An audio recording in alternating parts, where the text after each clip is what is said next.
उस first rank के basis पे मैंने फ्रीशिप मिली तो मैं आपकी मास्टर्स इन इंग्लिश लिटरेचर उत्थों कंप्लीट की विद गोल्ड मैडल। कि जून के छुट्टियां होंदियां सी तो सानू बच्चों को काम देंगे सी कि असी सारा दिन उस अंगूरां दे बाग दे विचों पंछी उड़ाने ने, तोते उड़ाने ने, अंगूरां करा देंगे। तो सानू वो शाम को दिहाड़ी के 30 रुपए तो 1 किलो अंगूर देंगे होंगे सी। छोटा जिहा साडा घर सी, सिर्फ 2 कमरे सी साडे कोले ते एक कमरे च जिवें किचन का सारा समान वगैरह होर ते असीं सारे एक कमरे च साडे मतलब मदर ने मेरे जिवें तो उन्होंने वॉशरूम्स के लिए भी पब्लिक वॉशरूम्स यूज़ करने पैंदे सी, घर दे विच स्पेस है नहीं सी। मेरे हजे भी ज़्यादा भी मेरे मदर जो आंगनवाड़ी वर्कर के तौर पर काम करना शुरू किया तो उन्होंने 400 रुपए कुल तनख्वाह होंदी सी। बस कंडक्टरी तो लैके वैल्डर फिटर तो फिर राज मिस्त्री का काम तो फिर डाटा एंट्री ऑपरेटर का तो कंप्यूटर टाइपिस्ट का काम, इस तरह के बहुत सारे काम किए। जिमें सेंटर सरकार आ जी हर साल 100 मैरिटोरियस स्टूडेंट्स को थ्रू आउट द कंट्री उन्होंने वो इनवाइट करती है रिपब्लिक डे परेड के उत्ते as a prime minister's guest. तो 14 के मेरा नाम उन्होंने विद्यार्थियों के भी सी। ये भी एक प्राप्ति है। उस साल पंजाब च मैं काफ़ी अरसे बाद पंजाब चो जाने वाला पहला स्टूडेंट सी, कल्ला ही स्टूडेंट सी उस साल भी। तो काफ़ी लंबे अरसे बाद होया सी कि पंजाब तो कोई स्टूडेंट उन्होंने 100 मैरिटोरियस स्टूडेंट्स के पहुंचा, पर सन्मान मिलया, रोज़गार नहीं मिलया। तो हुण जो कॉलेज के जिथे मैं guest faculty as a constituent college के TPD पढ़ा रहा तो उत्थे बच्चों के सवाल होंगे ने भी असीं हुण की करिए, तो साडे लई संकट खड़ा हो जाता भी उन्होंने की कहा जाए। सरकार दीयां नीतियां पॉलिसियां नहीं बदलदियां, वो लगातार उवें ही जारी ने। इन्हां दी नीति पॉलिसी भी पिछले नालों कोई वक्री नहीं है, उही नीति पॉलिसी भी कच्चा रोजगार दिओ, अद्धा रोजगार दिओ। DBL ते तुहाडा स्वागत है। मैं सुखचरणप्रीत। अज ਅਸੀਂ ਤੁਹਾਨੂੰ ਇਸ ਤਰ੍ਹਾਂ ਦੇ ਨੌਜਵਾਨਾਂ ਨਾਲ ਮਿਲਾਵਾਂਗੇ। ਜਦੋਂ ਤੁਸੀਂ ਉਹਨਾਂ ਦੀਆਂ ਗੱਲਾਂ ਸੁਣੋਗੇ ਤਾਂ ਤੁਹਾਨੂੰ ਇਹ ਲੱਗੂਗਾ ਕਿ ਜਿਹੜੇ ਲੋਕ ਅੱਜ ਸੁਪਨਿਆਂ ਦੇ ਵਿੱਚ ਪੰਜਾਬ ਛੱਡੀ ਬੈਠੇ ਨੇ ਉਹ ਠੀਕ ਨੇ, ਕਿਉਂਕਿ ਟੌਪਰ ਜਿਹੜੇ ਸਟੂਡੈਂਟ ਹੁੰਦੇ ਨੇ ਜਦੋਂ ਉਹਨਾਂ ਨੂੰ ਰੁਜ਼ਗਾਰ ਲਈ ਸੰਘਰਸ਼ ਕਰਨਾ ਪੈਂਦਾ ਤਾਂ ਤੁਸੀਂ ਆਉਣ ਵਾਲੀ ਪੀੜ੍ਹੀ ਨੂੰ ਇਸ ਤਰ੍ਹਾਂ ਦੀਆਂ ਗੱਲਾਂ ਕਰਕੇ ਉਲਝਾ ਕੇ ਨਹੀਂ ਰੱਖ ਸਕਦੇ ਕਿ ਪੰਜਾਬ ਦੀ ਸੇਵਾ ਕਰਨੀ ਚਾਹੀਦੀ ਹੈ, ਪੰਜਾਬ 'ਚ ਰਹਿਣਾ ਚਾਹੀਦਾ। ਇਸ ਨੌਜਵਾਨ ਨੇ MA ਗੋਲਡ ਮੈਡਲ ਨਾਲ ਕੀਤੀ ਹੈ, MPhil की है, PhD की हुई है, नैट भी क्लीयर है। ਆਪਾਂ ਉਹਨਾਂ ਨਾਲ ਗੱਲ ਕਰਦੇ ਹਾਂ। ਸਾਡੇ ਨਾਲ ਨੇ ਜਸਪ੍ਰੀਤ ਸਿੰਘ। ਇਹਨਾਂ ਦੇ ਰਾਹੀਂ ਆਪਾਂ ਪੂਰੇ ਪੰਜਾਬ ਦੇ ਨੌਜਵਾਨਾਂ ਜਿਹੜਾ ਭਵਿੱਖ ਨੂੰ ਸਮਝਣ ਦਾ ਯਤਨ ਕਰਾਂਗੇ ਕਿ ਜਦੋਂ ਟੌਪਰ ਵਿਦਿਆਰਥੀ ਜਿਹੜੇ ਹੁੰਦੇ ਨੇ, ਜਦੋਂ ਉਹਨਾਂ ਨੂੰ ਵੀ ਕੋਰਟਾਂ ਦੇ ਵਿੱਚ ਰੁਲ ਕੇ 10-10 ਸਾਲ ਸੰਘਰਸ਼ ਕਰਕੇ ਵੀ ਜੌਬ ਨਹੀਂ ਮਿਲ ਰਹੀ ਤਾਂ ਬਾਕੀ ਨੌਜਵਾਨਾਂ ਦੀ ਜ਼ਿੰਦਗੀ ਹੈ ਜਿਹੜੀ ਉਹ ਕਿਸ ਤਰ੍ਹਾਂ ਦੀ ਬੀਤ ਰਹੀ ਹੋਏਗੀ। ਜਸਪ੍ਰੀਤ ਜੀ, ਸਵਾਗਤ ਹੈ ਤੁਹਾਡਾ DBL ਤੇ ਸਭ ਤੋਂ ਪਹਿਲਾਂ ਤਾਂ ਆਪਾਂ ਤੁਹਾਡੀ ਜਿਹੜੀ ਪੜ੍ਹਾਈ ਦਾ ਸਮਾਂ ਸੀਗਾ ਉਹਦੇ 'ਤੇ ਆਪਾਂ ਗੱਲ ਕਰ ਲੈਂਦੇ ਹਾਂ ਵੀ ਜਿਵੇਂ ਤੁਸੀਂ ਬਹੁਤ ਸਟਰਗਲ ਕੀਤੀ ਹੈ ਨਾ ਪੜ੍ਹਨ ਵੇਲੇ, ਮਤਲਬ ਤੁਹਾਨੂੰ ਵਿੱਚ ਦੀ ਪੜ੍ਹਾਈ ਛੱਡਣੀ ਵੀ ਪਈ। हाँ, मैं पिंड सिवियां जिला बठिंडा का रहने वाला। तो मेरी जी सरकार हुण तक की सारी सिक्ख्या वो सारी की सारी पब्लिक फंडिड यूनीवर्सिटीज़ कॉलेज स्कूल्स दे विचों आ। सरकारी स्कूल, सरकारी यूनीवर्सिटी तो फिर केंद्रीय यूनीवर्सिटी दे विचों मेरी जी पढ़ाई वो पूरी हुई है। तो मैं मतलब स्कूल दे विचों अपने दे विचों जिहड़े प्रतिभावान विद्यार्थी हुंदे ने उन्हां शामिल रहा। प्राइमरी स्कूल का तो शायद मेरे चेते नहीं है, पर जिवें आपां हाई स्कूल के एंटर करते हैं तो 6th तो लैके 10th तक मैं अपनी क्लास का टॉपर रहा। तो +1-2 दौरान भी मैथ इकनॉमिक्स नाल मैं की हुई है, फस्ट डिवीजन के नाल की हुई है। उस तो बाद जानी घर के हालात ठीक ना होने करके, आर्थिक हालत कमज़ोर होने करके मैंने अपनी पढ़ाई छड्डनी पई। तो पूरे 5 साल मैं मतलब वक्-वक् तरह के किते, वक्-वक् तरह का रोज़गार आपके परिवार की आपकी आर्थिक हालत में ठीक करने के लिए किया, जिहदे च बस कंडक्टरी तो लैके वैल्डर फिटर तो फिर राज मिस्त्री का काम तो फिर डाटा एंट्री ऑपरेटर का तो कंप्यूटर टाइपिस्ट का काम, इस तरह के बहुत सारे काम किए। तो लगभग 5 सालों के समय बाद जो मैं अपनी पढ़ाई सी वो दोबारा शुरू कर सकिया। तो ग्रैजुएशन मैं शहीद भगत सिंह कॉलेज कोटकपूरा तो की फस्ट डिवीजन के नाल। तो उस तो बाद भी संकट बरकरार सी भी तुसी यूनीवर्सिटीज़ दे विच जाना, खास करके यूनीवर्सिटी के जो उत्थों की लाइफ स्टाइल आ, उत्थों का रहन सहन आ भी तुसीं उहनूं किवें अफोर्ड कर सकते हो। तो इस तरह के कुछ मसले सी। तो मैं सेंट्रल यूनीवर्सिटीज़ का जिहड़ा एक कॉमन एंट्रेंस टैसट हुंदा वो अटैम्प्ट किया। तो उहदे मैं सेंट्रल यूनीवर्सिटी हिमाचल दे विच मेरी सिलैक्शन हुई, उत्थे मैं टॉपर सी। तो उस फस्ट रैंक के बेसिस पे मैंने फ्रीशिप मिली तो मैं आपकी मास्टर्स इन इंग्लिश लिटरेचर उत्थों कंप्लीट की विद गोल्ड मैडल। उस तो बाद मैं सेंट्रल यूनीवर्सिटी पंजाब तो MPhil की। तो फिर सेंट्रल यूनीवर्सिटी हिमाचल तो जी मेरी PhD है वो परसूइंग है, मैं सबमिशन करवा चुका, वाइवा पेंडिंग है। तो PhD दौरान भी मैं मतलब ਮੌਲਾਨਾ ਆਜ਼ਾਦ ਨੈਸ਼ਨਲ ਫੈਲੋਸ਼ਿਪ ਅਧੀਨ ਫੈਲੋਸ਼ਿਪ ਪ੍ਰਾਪਤ ਕੀਤੀ ਹੈ। ਪਹਿਲਾਂ JRF 2 ਸਾਲ, ਫਿਰ ਉਸ ਤੋਂ ਬਾਅਦ SRF ਦੇ ਤੌਰ 'ਤੇ ਫੈਲੋਸ਼ਿਪ ਲੈਂਦਾ ਰਿਹਾ। ਅਤੇ 17 ਦੇ ਵਿੱਚ ਮੇਰਾ ਜਿਹੜਾ UGC ਨੈਟ ਉਹ ਮੈਂ ਕੁਆਲੀਫਾਈ ਕਰ ਲਿਆ ਸੀ। ਤਾਂ ਪਿਛਲੇ 5 ਸਾਲਾਂ ਤੋਂ ਜਾਨੀ ਮੈਂ ਅਸਿਸਟੈਂਟ ਪ੍ਰੋਫੈਸਰ ਰੱਖਣ ਦੀ ਲੱਗਣ ਦੀ ਜਿਹੜੀ ਬੇਸਿਕ ਐਲੀਜੀਬਿਲਿਟੀ ਆ ਉਹ ਮੇਰੇ ਕੋਲ ਹੈ। ਅਤੇ ਵੱਖ-ਵੱਖ ਅਦਾਰਿਆਂ 'ਚ ਉਸ ਦੌਰਾਨ ਕੰਮ ਕਰਨ ਦੀ ਕੋਸ਼ਿਸ਼ ਕੀਤੀ ਹੈ, ਪ੍ਰਾਈਵੇਟ ਸੈਕਟਰ ਦੇ ਵਿੱਚ ਵੀ। ਗੌਰਮੈਂਟ ਸੈਕਟਰ ਦੇ ਵਿੱਚ ਜਿਵੇਂ ਤੁਹਾਨੂੰ ਪਤਾ ਵੀ ਪਿਛਲੇ 25 ਸਾਲਾਂ ਤੋਂ ਸਰਕਾਰੀ ਕਾਲਜਾਂ ਦੇ ਵਿੱਚ ਭਰਤੀਆਂ 'ਤੇ ਰੋਕ ਲੱਗੀ ਹੋਈ ਸੀ। ਅਤੇ ਇਸ ਦੌਰਾਨ ਸਿਰਫ ਏਡਡ ਕਾਲਜ ਦੀਆਂ ਪੋਸਟਾਂ ਆਈਆਂ, ਕੁਛ ਕਿਤੇ ਪੋਸਟਾਂ ਆ ਰਹੀਆਂ ਸੀ। ਅਤੇ ਉਹਦੇ 'ਚ ਕਿਸ ਤਰ੍ਹਾਂ ਦਾ ਸਿਲੈਕਸ਼ਨ ਪ੍ਰੋਸੀਜਰ ਸੀ ਜਾਂ ਕਿੰਨਾ ਕੁ ਪਾਰਦਰਸ਼ੀ ਸੀ, ਇਹ ਤੋਂ ਸਾਰੇ ਚੰਗੀ ਤਰ੍ਹਾਂ ਜਾਣੂ ਨੇ। ਇਸ ਟੈਸਟ ਦੇ ਦੌਰਾਨ ਪਿਛਲੀ ਸਰਕਾਰ ਵੇਲੇ ਅਕਤੂਬਰ 2021 ਦੇ ਵਿੱਚ ਇਹਦੀਆਂ ਭਰਤੀਆਂ ਦਾ ਨੋਟੀਫਿਕੇਸ਼ਨ ਆਇਆ। ਨਵੰਬਰ ਦੇ ਵਿੱਚ ਟੈਸਟ ਹੋਇਆ ਅਤੇ ਦਸੰਬਰ ਦੇ ਵਿੱਚ ਉਹਦਾ ਰਿਜ਼ਲਟ ਆ ਗਿਆ। ਮਤਲਬ ਮੈਨੂੰ ਵੀ ਬੜੀ ਖੁਸ਼ੀ ਹੋਈ ਸੀ ਕਿ ਆਖਰ ਲੰਬੇ ਸੰਘਰਸ਼ ਤੋਂ ਬਾਅਦ ਵੀ ਹੁਣ ਆਪਾਂ ਇੱਕ ਜਿਹੜੀ ਸਿਕਿਉਰ ਫਿਊਚਰ ਵੱਲ ਵੱਧ ਰਹੇ ਹਾਂ। ਇੱਕ ਇਸ ਤਰ੍ਹਾਂ ਦੀ ਪੋਸਟ ਆ ਜਿਹੜੀ ਉਹ ਸਿਕਿਉਰਡ ਪੋਸਟ, ਉਸ 'ਤੇ ਆਪਾਂ ਜੁਆਇਨ ਕਰ ਜਾਵਾਂਗੇ। ਸਿਲੈਕਸ਼ਨ ਦੇ ਵਿੱਚ ਮੇਰਾ ਨੰਬਰ ਸੀ, ਪਰ ਉਹ ਭਰਤੀ ਕੋਰਟ ਦੇ ਵਿੱਚ ਸਟੇ ਹੋ ਗਈ 3 ਦਸੰਬਰ ਨੂੰ। ਅਤੇ ਉਸ ਤੋਂ ਬਾਅਦ ਲਗਾਤਾਰ ਪਿਛਲੀ ਸਰਕਾਰ ਵੀ ਵਾਰ-ਵਾਰ ਉਹਦੀ ਪੈਰਵਾਈ ਨੂੰ ਡਿਲੇ ਕਰਦੀ ਰਹੀ, ਤਰੀਕਾਂ 'ਤੇ ਤਰੀਕਾਂ ਪੈਂਦੀਆਂ ਰਹੀਆਂ, ਸਰਕਾਰ ਵੱਲੋਂ ਜਵਾਬ ਵੀ ਦਾਖਲ ਨਹੀਂ ਕੀਤੇ ਗਏ। ਤਾਂ ਅਸੀਂ ਜਿਹੜੇ ਸਿਲੈਕਟਡ ਉਮੀਦਵਾਰ ਸੀ ਉਹਨਾਂ ਨੇ ਇਕੱਠੇ ਹੋ ਕੇ ਆਪਦੇ ਆਪ ਨੂੰ ਜਥੇਬੰਦ ਕਰਕੇ ਸਰਕਾਰ ਨਾਲ ਗੱਲਬਾਤ, ਸਰਕਾਰ 'ਤੇ ਦਬਾਅ ਬਣਾਉਣ ਦਾ ਰਾਹ ਚੁਣਿਆ ਵੀ ਇਸ ਭਰਤੀ ਪ੍ਰਤੀ ਸੁਹਿਰਦ ਹੋਵੇ। ਤਾਂ ਉਹ ਥੋੜ੍ਹੇ ਬਹੁਤੇ ਚੁਣਾਵੀ ਮਾਹੌਲ ਦੇ ਦਬਾਅ 'ਚ ਉਹਨਾਂ ਨੇ ਜਵਾਬ ਦਾਖਲ ਕੀਤੇ ਅਤੇ ਚੋਣਾਂ ਤੋਂ ਬਾਅਦ ਸਰਕਾਰ ਚੇਂਜ ਹੋ ਗਈ। ਨਵੀਂ ਸਰਕਾਰ ਤੱਕ ਵੀ ਅਸੀਂ ਅਪਰੋਚ ਕਰਨ ਦੀ ਕੋਸ਼ਿਸ਼ ਕੀਤੀ, ਲੇਕਿਨ ਉਹਨਾਂ ਦਾ ਜਿਹੜਾ ਨਜ਼ਰੀਆ ਜਾਂ ਉਹਨਾਂ ਦੀ ਜਿਹੜੀ ਸਾਡੇ ਪ੍ਰਤੀ ਪਹੁੰਚ ਸੀ ਉਹ ਬਹੁਤੀ ਹਾਂ ਪੱਖੀ ਨਹੀਂ ਰਹੀ। ਅਤੇ ਅੰਤ ਨੂੰ 8 ਅਗਸਤ ਨੂੰ ਜਿਹੜਾ ਹਾਈ ਕੋਰਟ ਦੇ ਵੱਲੋਂ ਸਿੰਗਲ ਬੈਂਚ ਦੇ ਵੱਲੋਂ ਇਸ ਭਰਤੀ ਦੀ ਐਡਵਰਟੀਜ਼ਮੈਂਟ ਨੂੰ ਰੱਦ ਕਰਨ ਦਾ ਫੈਸਲਾ ਜਿਹੜਾ ਸੁਣਾਇਆ ਗਿਆ। ਸਾਡਾ ਹੁਣ ਵੀ ਇਹ ਗਿਲਾ ਵੀ ਫੈਸਲਾ ਆਉਣ ਤੋਂ ਬਾਅਦ ਵੀ ਸਾਡੇ ਉਚੇਰੀ ਸਿੱਖਿਆ ਮੰਤਰੀ ਜਾਂ ਇੱਥੋਂ ਦੀ ਸਰਕਾਰ ਦਾ ਕਿਸੇ ਵੀ ਅਧਿਕਾਰੀ ਵੱਲੋਂ ਇਹਨਾਂ 1158 ਨੌਜਵਾਨਾਂ ਨਾਲ ਜੋ ਹੋਣੀ ਵਾਪਰੀ ਆ ਅਤੇ ਜੋ ਉਹਨਾਂ ਦੇ ਜਿਹੜੇ ਹਿਊਮਨ ਰਾਈਟਸ ਦਾ ਵਾਇਲੇਸ਼ਨ ਹੋਇਆ ਉਹਦੇ ਬਾਰੇ ਇੱਕ ਬਿਆਨ ਵੀ ਅਜੇ ਤੱਕ ਨਹੀਂ ਦਿੱਤਾ ਗਿਆ। ਅਗਲੀ ਪੈਰਵਾਈ ਕਰਨ ਦੀ ਗੱਲ ਤਾਂ ਉਹ ਤੋਂ ਬਹੁਤ ਅੱਗੇ ਦੀ ਗੱਲ ਹੈ। ਜਿਹੜੀ ਮੈਨੂੰ ਖਾਸ ਗੱਲ ਲੱਗਦੀ ਹੈ ਕਰਨ ਵਾਲੀ, ਕਿ ਜਦੋਂ ਅਸੀਂ ਉਸ ਦੌਰ ਦੇ ਵਿੱਚ ਹਾਂ ਜਦੋਂ ਇਹ ਕਿਹਾ ਜਾ ਰਿਹਾ ਕਿ ਪੰਜਾਬ ਦਾ ਨੌਜਵਾਨ ਪੰਜਾਬ ਤੋਂ ਬੇਮੁਖ ਹੋ ਰਿਹਾ ਜਾਂ ਉਹ ਪੰਜਾਬ ਨੂੰ ਛੱਡ ਕੇ ਜਾ ਰਿਹਾ, ਤਾਂ ਜਿਹੜੇ ਨੌਜਵਾਨਾਂ ਨੇ ਇੱਥੇ ਰਹਿ ਕੇ ਇਸ ਨਿਜ਼ਾਮ ਦੇ ਵਿੱਚ ਸੁਧਾਰ ਦਾ, ਇਸ ਨਿਜ਼ਾਮ ਦੇ ਵਿੱਚ ਕੰਮ ਕਰਨ ਦਾ ਸੁਚੇਤ ਰੂਪ 'ਚ ਫੈਸਲਾ ਲਿਆ, ਤਾਂ ਉਹ ਨੌਜਵਾਨ ਕਿਹੋ ਜਿਹੀਆਂ ਮੁਸ਼ਕਲਾਂ ਦੇ ਸ਼ਿਕਾਰ ਨੇ। ਉਹ ਨੌਜਵਾਨਾਂ ਵੀ ਆਪਣੇ ਮਨ 'ਚ, ਆਪਣੇ ਪਰਿਵਾਰ ਦੇ ਵਿੱਚ ਉਹਨਾਂ ਲਏ ਗਏ ਫੈਸਲਿਆਂ ਬਾਰੇ ਦੁਬਾਰਾ ਸੋਚਣ ਦੀ ਲੋੜ ਮਹਿਸੂਸ ਕਰ ਰਹੇ ਨੇ। ਉਸ ਗੱਲ ਵੱਲ ਜ਼ਿਆਦਾ ਧਿਆਨ ਦਿਵਾਉਣਾ ਚਾਹੁੰਦਾ ਕਿ ਜਦੋਂ ਅਸੀਂ ਕਹਿੰਦੇ ਹਾਂ ਕਿ ਪੰਜਾਬ ਦਾ ਨੌਜਵਾਨ ਮਿਹਨਤੀ ਨਹੀਂ, ਤਾਂ ਮੈਂ ਮਤਲਬ ਆਪਣੀ ਸ਼ਖਸੀਅਤ ਬਾਰੇ ਦਾਅਵਾ ਕਰ ਸਕਦਾ ਕਿ ਮੈਂ ਹੁਣ ਤੱਕ ਜੋ ਵੀ ਮੁਕਾਮ ਪ੍ਰਾਪਤ ਕੀਤਾ, ਜਿੰਨਾ ਵੀ ਮੈਂ ਆਪਣੀ ਮਿਹਨਤ ਦੇ ਸਿਰ 'ਤੇ ਕੀਤਾ। ਮੇਰੇ ਪਰਿਵਾਰ ਦੀ ਆਰਥਿਕ ਹਾਲਤ ਠੀਕ ਨਾ ਹੋਣ ਕਰਕੇ, ਜਿਵੇਂ ਮੈਂ ਪਹਿਲਾਂ ਦੱਸਿਆ, ਮੈਂ ਪੜ੍ਹਾਈ ਛੱਡੀ। 5 ਸਾਲ ਮੈਂ ਅਲੱਗ-ਅਲੱਗ ਤਰ੍ਹਾਂ ਦੇ ਭਾਵੇਂ ਰੁਜ਼ਗਾਰ ਕੀਤੇ, ਪਰ ਮੈਂ ਪੜ੍ਹਾਈ ਨਾਲ ਵਾਹ ਵਾਸਤਾ ਰਿਹਾ। ਮੈਂ ਪਬਲਿਕ ਲਾਇਬ੍ਰੇਰੀ 'ਚੋਂ ਮਤਲਬ ਦੁਪਹਿਰ ਦੇ ਸਮੇਂ ਕਿਤਾਬਾਂ ਲਿਆ ਕੇ ਪੜ੍ਹਦਾ ਰਿਹਾ, ਦਿਹਾੜੀਆਂ ਕਰਦੇ ਟਾਈਮ ਵੀ, ਸਿਰਫ ਇਸੇ ਲਈ ਕਿਉਂਕਿ ਮੈਨੂੰ ਆਸ ਸੀ ਅਤੇ ਮੇਰਾ ਸੁਚੇਤ ਫੈਸਲਾ ਵੀ ਸੀ ਕਿ ਪੰਜਾਬ ਦੇ ਵਿੱਚ ਰਹਿ ਕੇ ਹੀ ਜੇ ਆਪਾਂ ਮਿਹਨਤ ਕਰਾਂਗੇ ਤਾਂ ਆਪਾਂ ਇੱਥੇ ਆਪਣਾ ਕੁਛ ਨਾ ਕੁਛ ਬਣ ਸਕਦਾ। ਜੇ ਆਪਣਾ ਕੁਛ ਨਾ ਕੁਛ ਬਣੂਗਾ ਤਾਂ ਕਿਉਂਕਿ ਆਪਾਂ ਧਰਾਤਲ ਨਾਲ ਜੁੜੇ ਹੋਏ ਲੋਕ ਹਾਂ, ਆਪਾਂ ਆਮ ਲੋਕਾਂ ਦੇ ਧੀਆਂ ਪੁੱਤਾਂ, ਤਾਂ ਆਪਾਂ ਸ਼ਾਇਦ ਆਮ ਲੋਕਾਂ ਦੇ ਧੀਆਂ ਪੁੱਤ ਵਾਸਤੇ ਵੀ ਕੁਛ ਹੋਰ ਕਰ ਸਕਾਂਗੇ, ਇੱਥੇ ਕਿਸੇ ਨਾ ਕਿਸੇ ਤਰ੍ਹਾਂ ਦਾ ਕੁਛ ਸੁਧਾਰ ਕਰ ਸਕਾਂਗੇ। ਪਰ ਫਿਲਹਾਲ ਮਤਲਬ ਉਹ ਫੈਸਲਾ ਵੀ, ਉਹ 'ਤੇ ਵੀ ਪ੍ਰਸ਼ਨ ਚਿੰਨ੍ਹ ਲੱਗ ਰਿਹਾ ਅਤੇ ਸਾਡੀ ਹੋਣੀ, ਸਾਡੇ ਭਵਿੱਖ 'ਤੇ ਵੀ ਇੱਕ ਪ੍ਰਸ਼ਨ ਚਿੰਨ੍ਹ ਲੱਗਿਆ ਹੋਇਆ ਹੈ। ਪਲੱਸ 2 ਤੋਂ ਬਾਅਦ ਤੁਸੀਂ ਗੈਪ ਪਾਇਆ 5 ਸਾਲ ਦਾ, ਤੁਸੀਂ ਬਹੁਤ ਤਰ੍ਹਾਂ ਦੇ ਤੁਹਾਨੂੰ ਕੰਮ ਕਰਨੇ ਪਏ ਹਨ। ਹਾਂਜੀ, ਥੋੜ੍ਹਾ ਜਿਹਾ ਉਹਨੂੰ ਇਸ ਕਰਕੇ ਮੈਂ ਚਾਹੁੰਦਾ ਵੀ ਤੁਸੀਂ ਵਿਆਖਿਆ ਕਰੋ, ਕਿਉਂਕਿ ਇਹ ਹਾਲਾਤ ਸਮਝਣ ਆਉਣੇ ਚਾਹੀਦੇ ਆ ਸੁਣਨ ਵਾਲੇ ਨੂੰ ਤੁਹਾਡੇ ਰਾਹੀਂ। ਜਾਂ ਇਹ ਆ ਵੀ ਜਿਹੜੇ ਲੋਕ ਕੰਮ ਨਹੀਂ ਕਰਨਾ ਚਾਹੁੰਦੇ ਉਹ ਸਰਕਾਰੀ ਨੌਕਰੀ ਵੱਲ ਨੂੰ ਭੱਜਦੇ ਨੇ, ਪ੍ਰਾਈਵੇਟ ਨੌਕਰੀਆਂ ਦੇ ਵਿੱਚ ਮੌਕੇ ਨੇ ਜਿਹੜਾ ਕੰਮ ਕਰਨਾ ਚਾਹੁੰਦਾ, ਉਹ ਗੱਲ ਜਿਹੜੀ ਹੈਗੀ ਆ ਉਹ ਸਮਝਾਉਣ ਲਈ ਮਤਲਬ ਇਹ ਵੀ ਤੁਹਾਡੀ ਜ਼ਿੰਦਗੀ ਹੈ ਜਿਹੜੀ ਉਹ ਕਾਫੀ ਮਤਲਬ ਸਹਾਇਕ ਹੋ ਸਕਦੀ ਹੈ।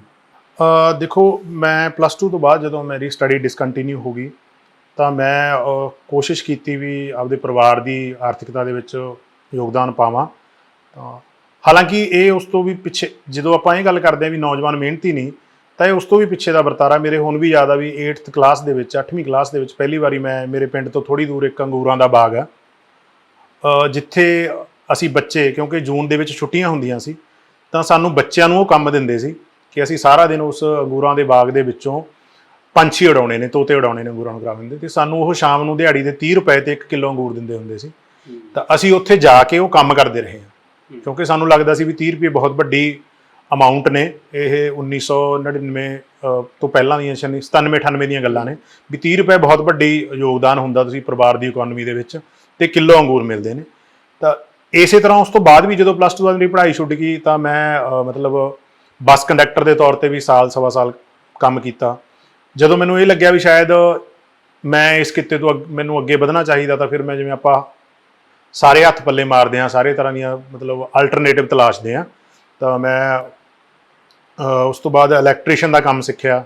ਫਿਰ ਮੈਨੂੰ ਰਾਜ ਮਿਸਤਰੀ ਦਾ ਕੰਮ ਵੀ ਸਿੱਖਣ ਦੀ ਕੋਸ਼ਿਸ਼ ਕੀਤੀ। ਇਸੇ ਤਰ੍ਹਾਂ ਲਗਾਤਾਰ ਕੰਮ ਕਰਦੇ ਕਰਦੇ ਹੌਲੀ ਹੌਲੀ ਜਿਵੇਂ ਮੈਂ ਜਿਹੜਾ ਇੱਕ ਕੰਮ ਮੈਂ ਨਹੀਂ ਛੱਡਿਆ ਉਹ ਸੀ ਮੇਰਾ ਕਿਤਾਬਾਂ ਨਾਲ ਵਾਹ ਵਾਸਤਾ। ਮੈਂ ਸਾਰੇ ਕੰਮ ਕਰਨ ਦੇ ਦੌਰਾਨ ਵੀ ਬਠਿੰਡਾ ਦੀ ਪਬਲਿਕ ਲਾਇਬ੍ਰੇਰੀ ਦਾ ਮੈਂਬਰ ਰਿਹਾ। ਉਹਦੇ ਮੈਂਬਰਸ਼ਿਪ ਕਾਰਡ ਜਿਹੜੇ ਮੇਰੇ ਕੋਲੇ ਬਹੁਤ ਦੇਰ ਤੱਕ ਸੰਭਾਲੀ ਰੱਖੇ ਨੇ ਮੈਂ, ਤੇ ਉਹ 'ਤੇ ਮਤਲਬ ਹਜ਼ਾਰਾਂ ਕਿਤਾਬਾਂ ਦਾ ਆਦਾਨ ਪ੍ਰਦਾਨ ਹੈਗਾ ਜਿਹੜਾ ਮੈਂ ਉਸ ਦੌਰਾਨ ਕੀਤਾ। ਕਿਤਾਬਾਂ ਲੈ ਆਉਣੀਆਂ, ਪੜ੍ਹ ਕੇ ਵਾਪਸ ਰੱਖਿਆ ਆਉਣੀਆਂ। ਇਹ ਨਹੀਂ ਵੀ ਮੈਂ ਕੁਛ ਇਸ ਤਰ੍ਹਾਂ ਕਹਾਂ ਵੀ ਬਹੁਤ ਗੰਭੀਰ, ਪਰ ਜਿਸ ਤਰ੍ਹਾਂ ਦੀ ਉਮਰ ਸੀ, ਜਿਸ ਤਰ੍ਹਾਂ ਦੀ ਮੈਚਿਓਰਿਟੀ ਜਿੰਨੀ ਕੁ ਉਸ ਉਮਰ 'ਚ ਹੋ ਸਕਦੀ ਆ, ਖਾਸ ਕਰਕੇ ਪੰਜਾਬੀ ਸਾਹਿਤ ਸਾਰਾ ਹੀ ਉਸ ਦੌਰਾਨ ਪੜ੍ਹਿਆ, ਕਮਲ ਤੋਂ ਲੈ ਕੇ ਅਣਖੀ ਤੋਂ ਲੈ ਕੇ ਨਾਨਕ ਸਿੰਘ ਦੇ ਨਾਵਲਸ ਤੋਂ ਲੈ ਕੇ, ਤੇ ਜਿੰਨਾ ਵੀ ਅਨੁਵਾਦਿਤ ਸਾਹਿਤ ਬਠਿੰਡਾ ਦੀ ਪਬਲਿਕ ਲਾਇਬ੍ਰੇਰੀ 'ਚ ਸੀਗਾ ਉਹਦੇ 'ਚੋਂ ਵੱਡੀ ਗਿਣਤੀ ਰਸ਼ੀਅਨ ਨਾਵਲਸ ਜਿਹੜੇ ਪੰਜਾਬੀ 'ਚ ਅਨੁਵਾਦ ਹੋਏ, ਜਾਂ ਬ੍ਰਿਟਿਸ਼ ਆਥਰਸ ਜਿਹੜੇ ਬਾਅਦ 'ਚ ਜਾ ਕੇ MA 'ਚ ਪੜ੍ਹੇ ਨੇ ਦੁਬਾਰਾ। ਮਿਹਨਤ ਦੇ ਨਾਲ ਤੇ ਸਮੇਂ ਦੇ ਨਾਲ ਜਿਹੜਾ ਇਹ ਹੁੰਦਾ ਵੀ ਅਪ ਟੂ ਡੇਟ ਰਹਿਣ ਦੇ ਬਾਵਜੂਦ ਵੀ ਮਤਲਬ ਹਾਲਾਤ ਆ ਜਿਹੜੇ ਉਹ ਇਸ ਵਕਤ ਚਿੰਤਾਜਨਕ, ਇਸ ਵਕਤ ਸੰਕਟਮਈ ਸਾਡੇ ਵਾਸਤੇ ਬਣੇ ਹੋਏ ਨੇ।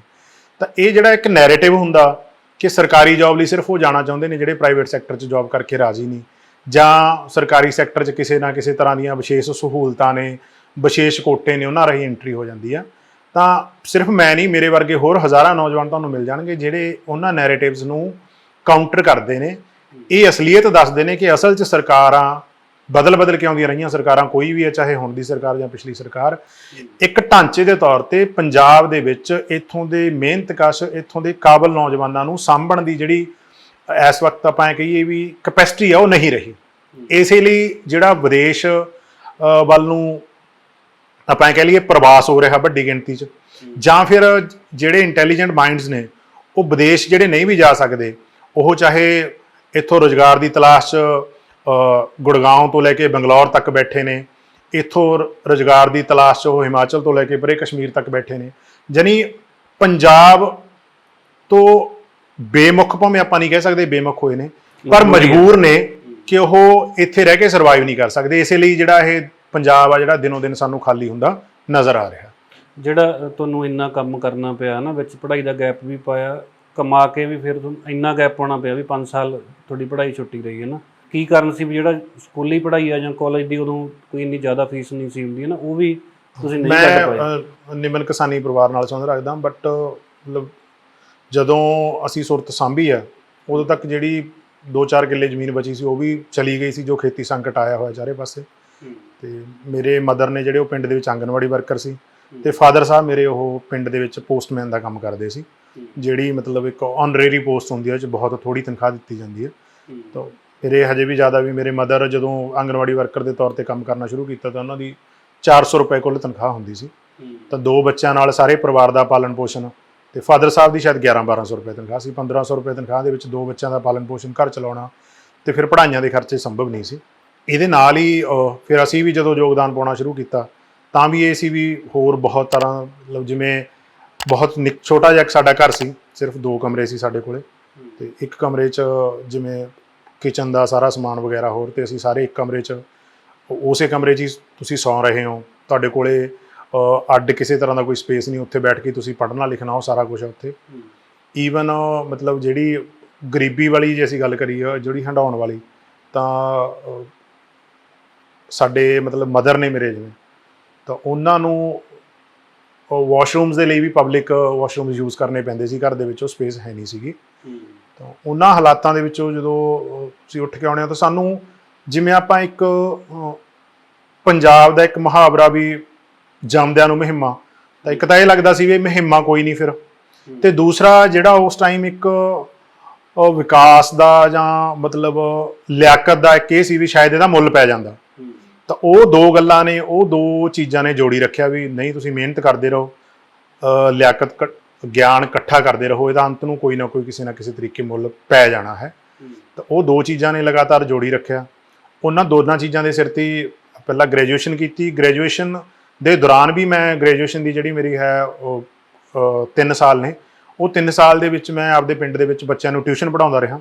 ਉਸ ਟਿਊਸ਼ਨ ਤੋਂ ਜਿੰਨੀ ਕੁ ਕਮਾਈ ਹੁੰਦੀ ਰਹੀ, ਕੁਝ ਬੱਚੇ ਜਿਹੜੇ ਮੇਰੇ ਹੀ ਵਰਗੇ ਸੀਗੇ ਛੋਟੀਆਂ ਜਮਾਤਾਂ ਦੇ, ਉਹਨਾਂ ਨੂੰ ਮੁਫਤ ਵੀ ਪੜ੍ਹਾਉਂਦਾ ਰਿਹਾ। ਜਿਹੜੇ ਅਫੋਰਡ ਕਰ ਸਕਦੇ ਸੀ ਉਹ ਫੀਸਾਂ ਦਿੰਦੇ ਵੀ ਰਹੇ ਨੇ। ਉਹਨਾਂ ਦੇ ਸਿਰ ਤੇ ਮੇਰੀ ਗ੍ਰੈਜੂਏਸ਼ਨ ਹੋਈ ਹੈ। ਪੋਸਟ ਗ੍ਰੈਜੂਏਸ਼ਨ ਮੈਂ ਤੁਹਾਨੂੰ ਦੱਸਿਆ ਵੀ ਮੈਂ ਟੌਪਰ ਹੋਣ ਕਰਕੇ ਭਾਵੇਂ ਫ੍ਰੀ ਸ਼ਿਪ ਤੇ ਕੀਤੀ, ਪਰ ਮੈਂ ਉੱਥੇ ਵੀ ਮੇਰਾ ਹੋਸਟਲ ਸੀ ਜਿਹੜਾ ਕਾਂਗੜਾ ਸ਼ਹਿਰ ਦੇ ਬਾਹਰ ਹੋਸਟਲ ਸੀ, ਜਿਹਦਾ ਜੋਗੀ ਪੀਰ ਪਿੰਡਾਂ ਨਾਲ। ਉੱਥੇ ਵੀ ਮੈਂ ਆਪਦੇ 1-2 ਹੋਰ ਸਾਥੀਆਂ ਨਾਲ ਲੈ ਕੇ 2 ਸਾਲ ਜਿਹੜਾ ਫ੍ਰੀ ਟਿਊਸ਼ਨ ਸੈਂਟਰ ਚਲਾਇਆ, ਸਿਰਫ ਇਸੇ ਲਈ ਕਿਉਂਕਿ ਖੁਦ ਨੂੰ ਵੀ ਇਹ ਲੱਗਦਾ ਸੀ ਵੀ ਜੇ ਕੋਈ ਆਰਥਿਕਤਾ ਕਰਕੇ ਸਿੱਖਿਆ ਤੋਂ ਦੂਰ ਹੋ ਰਿਹਾ ਤਾਂ ਉਹਨੂੰ ਜੇ ਅਸੀਂ ਕਿਸੇ ਤਰ੍ਹਾਂ ਨਾਲ ਮੌਕਾ ਦੇ ਸਕਦੇ ਹਾਂ, ਜੇ ਸਾਡੇ ਹੱਥ ਵੱਸ ਕੁਛ ਹੈ ਤਾਂ ਉਹਨੂੰ ਮੌਕਾ ਜ਼ਰੂਰ ਮੁਹੱਈਆ ਕਰਾਈਏ। ਕਿਉਂਕਿ ਇੱਕ ਯਕੀਨ ਸੀ ਵੀ ਜੇ ਤੁਸੀਂ ਸਿੱਖਿਆ, ਤੁਹਾਡੇ 'ਚ ਕੈਪੈਸਿਟੀ ਹੈ ਤੇ ਤੁਹਾਨੂੰ ਸਿੱਖਿਆ ਦਾ ਮੌਕਾ ਮਿਲ ਗਿਆ ਤਾਂ ਤੁਹਾਡਾ ਫਿਊਚਰ ਸ਼ਾਇਦ ਬ੍ਰਾਈਟ ਹੋ ਜਾਊਗਾ। ਪਰ ਉਸ ਮਾਸਟਰਸ ਡਿਗਰੀ ਵਾਲੇ BA ਵਾਲੇ ਦੌਰ ਤੋਂ ਚੱਲਦੇ ਚੱਲਦੇ ਹੁਣ ਇੱਥੇ ਪਹੁੰਚੇ ਹਾਂ ਕਿ ਪੜ੍ਹਾਈਆਂ ਜਿਹੜੀਆਂ ਅੱਗੇ ਖਤਮ ਨੇ, ਕਰਨ ਨੂੰ ਕੁਛ ਰਹਿ ਨਹੀਂ ਗਿਆ। ਅਕੈਡਮਿਕ ਪੜ੍ਹਾਈ, ਹਾਲਾਂਕਿ ਬੰਦਾ ਸਾਰੀ ਉਮਰ ਸਿੱਖਦਾ ਰਹਿੰਦਾ, ਗਿਆਨ ਦਾ ਵਾਧਾ ਸਾਰੀ ਉਮਰ ਹੁੰਦਾ ਰਹਿੰਦਾ, ਪਰ ਜਿਹੜੀਆਂ ਫਾਰਮਲ ਡਿਗਰੀਜ਼ ਨੇ PhD ਤੋਂ ਬਾਅਦ ਕਰਨ ਲਈ, ਤੁਹਾਨੂੰ ਜੇ ਤੁਸੀਂ ਹਜੇ ਵੀ ਰੁਜ਼ਗਾਰ ਵੱਲ ਦੇਖਦੇ ਹੋ ਤੁਹਾਨੂੰ ਲੱਗਦਾ ਵੀ ਕੁਛ ਨਹੀਂ ਹੈ। ਤਾਂ ਹੁਣ ਜਦੋਂ ਕਾਲਜ ਦੇ ਵਿੱਚ, ਜਿੱਥੇ ਮੈਂ guest faculty as a constituent college ਦੇ ਵਿੱਚ TPD ਦੇ ਵਿੱਚ ਪੜ੍ਹਾ ਰਿਹਾ, ਤਾਂ ਉੱਥੇ ਬੱਚਿਆਂ ਦੇ ਸਵਾਲ ਹੁੰਦੇ ਨੇ ਵੀ ਅਸੀਂ ਹੁਣ ਕੀ ਕਰੀਏ। ਤਾਂ ਸਾਡੇ ਲਈ ਸੰਕਟ ਖੜਾ ਹੋ ਜਾਂਦਾ ਵੀ ਉਹਨਾਂ ਨੂੰ ਕੀ ਕਿਹਾ ਜਾਵੇ, ਉਹਨਾਂ ਨੂੰ ਅਸੀਂ ਕਿਸ ਤਰ੍ਹਾਂ ਕਹੀਏ ਵੀ ਤੁਸੀਂ ਮਿਹਨਤ ਨਾਲ ਪੜ੍ਹੋ, ਤੁਹਾਡਾ ਕੁਛ ਨਾ ਕੁਛ ਬਣ ਜਾਊਗਾ। ਤਾਂ ਇਹ ਖੁਦ ਤੇ ਵੀ ਸਵਾਲ ਖੜਾ ਹੁੰਦਾ ਵੀ ਜੇ ਸਾਡਾ ਨਹੀਂ ਕੁਛ ਬਣਿਆ ਤਾਂ ਇਹਨਾਂ ਨੂੰ ਅਸੀਂ ਕਿਹੜੇ ਮੂੰਹ ਨਾਲ ਕਹਾਂਗੇ ਕਿ ਇਹਨਾਂ ਦਾ ਕੁਛ ਬਣ ਜਾਊ। ਜਦੋਂ ਟੌਪਰ ਵਿਦਿਆਰਥੀਆਂ ਨੂੰ ਸੰਘਰਸ਼ ਕਰਨਾ ਪੈ ਰਿਹਾ, ਤੇ ਇਹ ਜਿਹੜੀ ਤੁਸੀਂ MA ਕੀਤੀ ਹੈ, ਮਤਲਬ ਉਹਨਾਂ ਯੂਨੀਵਰਸਿਟੀ ਨੇ ਤੁਹਾਡੇ ਤੋਂ ਕੋਈ ਖਰਚਾ ਨਹੀਂ ਲਿਆ, ਸਿਰਫ ਤੁਹਾਡੀ ਟੌਪਰ ਹੋਣ ਕਰਕੇ? ਹਾਂ, ਮੈਂ ਐਂਟਰੈਂਸ ਟੈਸਟ ਦਾ ਟੌਪਰ ਸੀ। ਉਸ ਤੋਂ ਬਾਅਦ ਮੈਂ ਜਿਹੜੇ ਪਹਿਲੇ 4 ਸਮੈਸਟਰਸ ਦੇ ਵਿੱਚ ਵੀ ਟੌਪ ਕੀਤਾ, ਅਲੱਗ-ਅਲੱਗ ਵੀ, ਤੇ ਐਗਰੀਗੇਟ 골ਡ ਮੈਡਲਿਸਟ ਵੀ ਸੀ ਮੈਂ। ਇਹਦੇ ਦੌਰਾਨ ਹੀ 2014 ਦੇ ਵਿੱਚ ਜਿਵੇਂ ਸੈਂਟਰ ਸਰਕਾਰ ਆ ਜਿਹੜੀ, ਉਹ ਹਰ ਸਾਲ 100 ਮੈਰੀਟੋਰੀਅਸ ਸਟੂਡੈਂਟਸ ਨੂੰ ਥਰੂ ਆਊਟ ਦਾ ਕੰਟਰੀ ਉਹਨਾਂ ਨੂੰ ਉਹ ਇਨਵਾਈਟ ਕਰਦੀ ਹੈ ਰਿਪਬਲਿਕ ਡੇ ਪਰੇਡ ਦੇ ਉੱਤੇ as a prime ministers guest. ਤਾਂ 14 ਦੇ ਵਿੱਚ ਮੇਰਾ ਨਾਮ ਉਹਨਾਂ ਵਿਦਿਆਰਥੀਆਂ ਦੇ ਵਿੱਚ ਵੀ ਸੀ, ਕਿਉਂਕਿ ਮੈਂ ਪਹਿਲੇ 2 ਸਮੈਸਟਰਸ ਦਾ ਟੌਪਰ ਸੀ ਆਪਦੇ ਦਾ। ਇਸ ਤੋਂ ਬਿਨਾਂ ਮੈਂ ਕਾਲਜ ਦੇ ਵਿੱਚ ਜੋ ਇੰਟਰ ਯੂਨੀਵਰਸਿਟੀ ਜੋ ਚੈਸ ਚੈਂਪੀਅਨਸ਼ਿਪ ਹੋਈ ਉਹਦਾ ਵਿਨਰ ਸੀ। ਉੱਥੇ ਜੋ ਐਨੂਅਲ ਫੰਕਸ਼ਨ ਦੇ ਉੱਪਰ ਪਲੇ ਦਾ ਕੰਪੀਟੀਸ਼ਨ ਹੋਇਆ, ਉਹਦੇ 'ਚ ਮੇਰੇ ਦੁਆਰਾ ਡਾਇਰੈਕਟ ਤੇ ਇਨੈਕਟ ਕੀਤਾ ਗਿਆ ਪਲੇ, ਉਹਨੇ ਫਸਟ ਪੋਜੀਸ਼ਨ ਲਈ ਸੀ। ਤਾਂ ਇਹ ਸਾਰੀਆਂ ਪ੍ਰਾਪਤੀਆਂ ਦੇ ਆਧਾਰ ਤੇ ਮੈਨੂੰ ਵੀ ਉੱਥੇ ਬੁਲਾਇਆ ਗਿਆ ਸੀ। ਤੇ ਉਸ ਦੌਰ 'ਚ ਮੈਂ 25 ਜਨਵਰੀ ਤੋਂ ਲੈ ਕੇ 28 ਜਨਵਰੀ ਬਤੌਰ ਸਰਕਾਰੀ ਮਹਿਮਾਨ ਉੱਥੇ ਰਿਹਾ, ਤੇ 26 ਜਨਵਰੀ ਦੀ ਪਰੇਡ ਆ ਜਿਹੜੀ ਉਹ ਵਿਟਨੈਸ ਕੀਤੀ।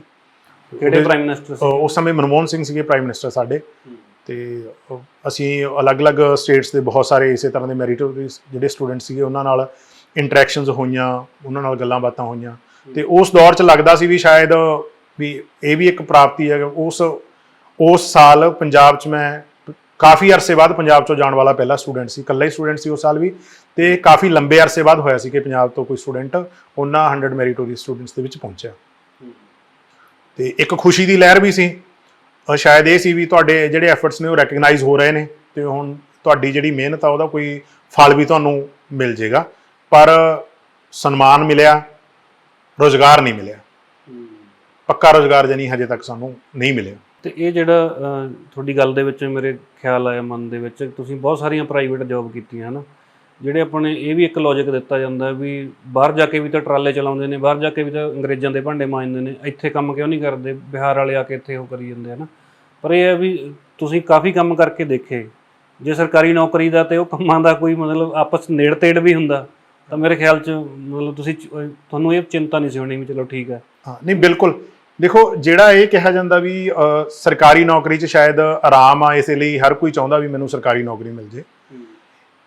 ਇਹਦਾ ਜਿਹੜਾ ਦੂਸਰਾ ਪਾਸਾ ਵੀ ਹਰ ਇੱਕ ਸਰਕਾਰੀ ਖੇਤਰ ਦੇ ਮੁਕਾਬਲੇ 'ਚ ਜਿਹੜਾ ਪ੍ਰਾਈਵੇਟ ਖੇਤਰ ਆ ਉੱਥੇ ਕਿਸ ਤਰ੍ਹਾਂ ਦਾ ਸ਼ੋਸ਼ਣ ਆ, ਕਿਸ ਤਰ੍ਹਾਂ ਦੀ ਉੱਥੇ ਲੁੱਟ ਮੱਚੀ ਹੋਈ ਆ, ਉਹਦੇ ਬਾਰੇ ਚਰਚਾ ਬਹੁਤ ਘੱਟ ਚੱਲਦੀ ਹੈ। ਤੁਸੀਂ ਨੌਜਵਾਨਾਂ ਤੋਂ, ਜਿਹੜੇ ਕੁਆਲੀਫਾਈਡ ਨੌਜਵਾਨ ਨੇ, B.Ed ਟੈਟ ਪਾਸ ਨੌਜਵਾਨ ਨੇ, ਉਹਨਾਂ ਨੂੰ ਪੁੱਛੋ ਵੀ ਉਹ ਪ੍ਰਾਈਵੇਟ ਸਕੂਲ 'ਚ ਕਿਉਂ ਨਹੀਂ ਕਰਨਾ ਚਾਹੁੰਦੇ। ਇਹ ਨਹੀਂ ਹੈ ਵੀ ਸਰਕਾਰੀ ਸਕੂਲ 'ਚ ਕੋਈ ਵੱਧ ਮੌਜ ਆ, ਪ੍ਰਾਈਵੇਟ ਸਕੂਲ ਦੇ ਵਿੱਚ ਸ਼ੋਸ਼ਣ ਕਿਤੇ ਜ਼ਿਆਦਾ। ਜਿੱਥੇ ਸਰਕਾਰੀ ਸਕੂਲ ਦੇ ਵਿੱਚ ਤੁਸੀਂ ਪੜ੍ਹਾਓਗੇ ਤਾਂ ਤੁਹਾਡੀ ਇੱਕ ਸੇਫ ਜੌਬ ਹੋਊਗੀ, ਤੁਹਾਨੂੰ ਇੱਕ ਪਰਮਾਨੈਂਟ ਇਨਕਮ ਹੋਊਗੀ। ਜਿਵੇਂ ਮੈਂ ਖੁਦ ਦੀ ਐਗਜ਼ਾਮਪਲ ਦਿੰਦਾ ਤੁਹਾਨੂੰ ਵੀ ਮੈਂ ਪ੍ਰਾਈਵੇਟ ਪਹਿਲਾਂ ਜਦੋਂ ਕੰਮ ਕੀਤੇ ਨੇ ਉਸ ਸਮੇਂ ਦੀ ਐਗਜ਼ਾਮਪਲ ਲਾ ਲਓ, ਚਾਹੇ ਮੈਂ ਬੱਸ ਕੰਡਕਟਰ ਸੀ, ਚਾਹੇ ਵੈਲਡਰ ਸੀ, ਚਾਹੇ ਫਿਟਰ ਸੀ, ਤੇ ਚਾਹੇ ਮਜ਼ਦੂਰ ਸੀ। ਮੇਰੀ ਮਿਹਨਤ ਦਾ ਜਿਹੜਾ ਮੈਨੂੰ ਮੁੱਲ ਆ ਉਹ ਪੂਰਾ ਨਹੀਂ ਮਿਲਦਾ। ਤੇ ਪ੍ਰਾਈਵੇਟ ਸੈਕਟਰ ਦੇ ਵਿੱਚ ਸਰਕਾਰ ਵੱਲੋਂ ਕੋਈ ਰੈਗੂਲੇਟਰੀ ਬਾਡੀਜ਼ ਨਹੀਂ ਹੈਗੀਆਂ ਜਿਹੜੀਆਂ ਉਸ ਸ਼ੋਸ਼ਣ ਨੂੰ ਉਸ ਸ਼ੋਸ਼ਣ ਨੂੰ ਰੈਕਟੀਫਾਈ ਕਰ ਸਕਣ, ਉੱਥੇ ਕੋਈ ਰੂਲ ਰੈਗੂਲੇਸ਼ਨਸ ਬਣਾ ਸਕਣ।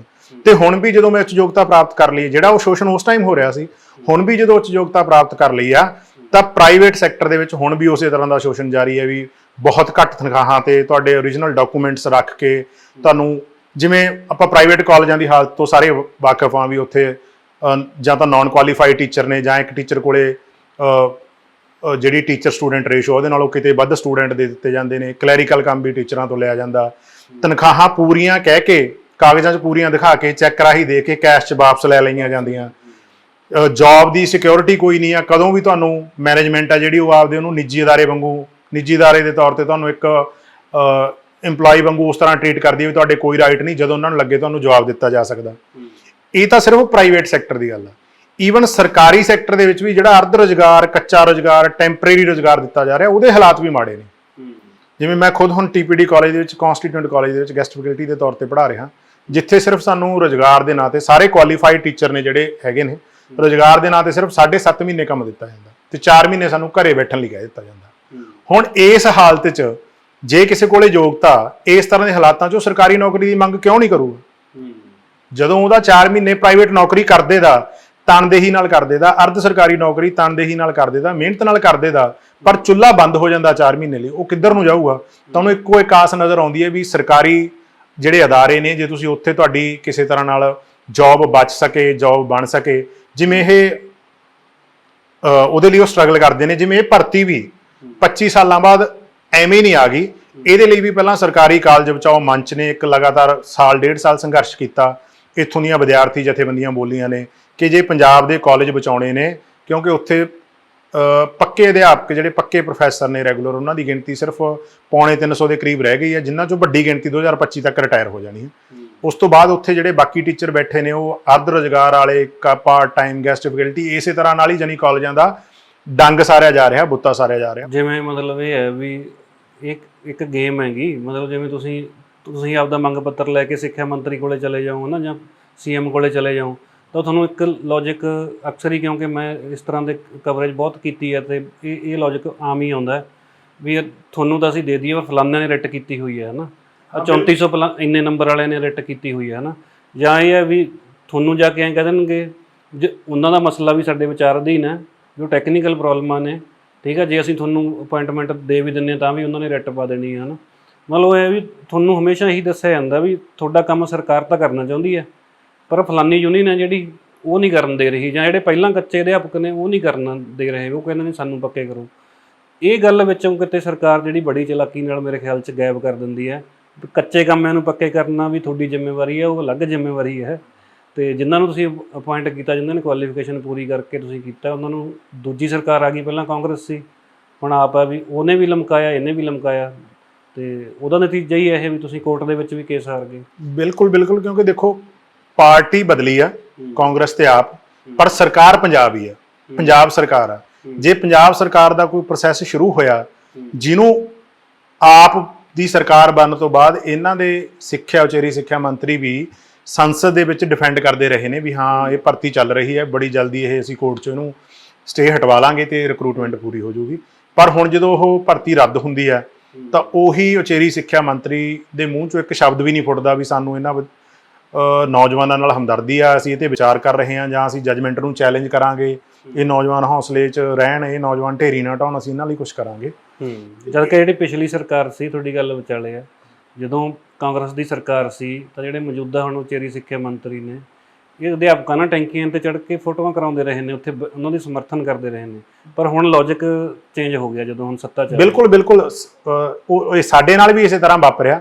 ਅਸੀਂ ਸਰਕਾਰ ਬਣਨ ਸਮੇਂ ਸਾਰੀਆਂ ਹੀ ਵਿਰੋਧੀ ਧਿਰਾਂ ਜਿਹੜੀਆਂ ਸੀਗੀਆਂ ਉਸ ਸਮੇਂ ਚੋਣਾਂ ਦੌਰਾਨ ਸਾਰਿਆਂ ਨੂੰ ਮਿਲੇ, ਇਹਨਾਂ ਨੂੰ ਵੀ ਮੰਗ ਪੱਤਰ ਦਿੰਦੇ ਆ। ਇਹਨਾਂ ਦੇ ਖੁਦ ਦੇ ਭਗਵੰਤ ਮਾਨ ਜੀ ਦਾ ਖੁਦ ਦਾ ਬਿਆਨ ਆ ਵੀ ਅਸੀਂ ਇਹਨਾਂ ਨੂੰ ਟੇਬਲ ਤੇ ਬਿਠਾ ਕੇ ਮਸਲਾ ਹੱਲ ਕਰਾਂਗੇ।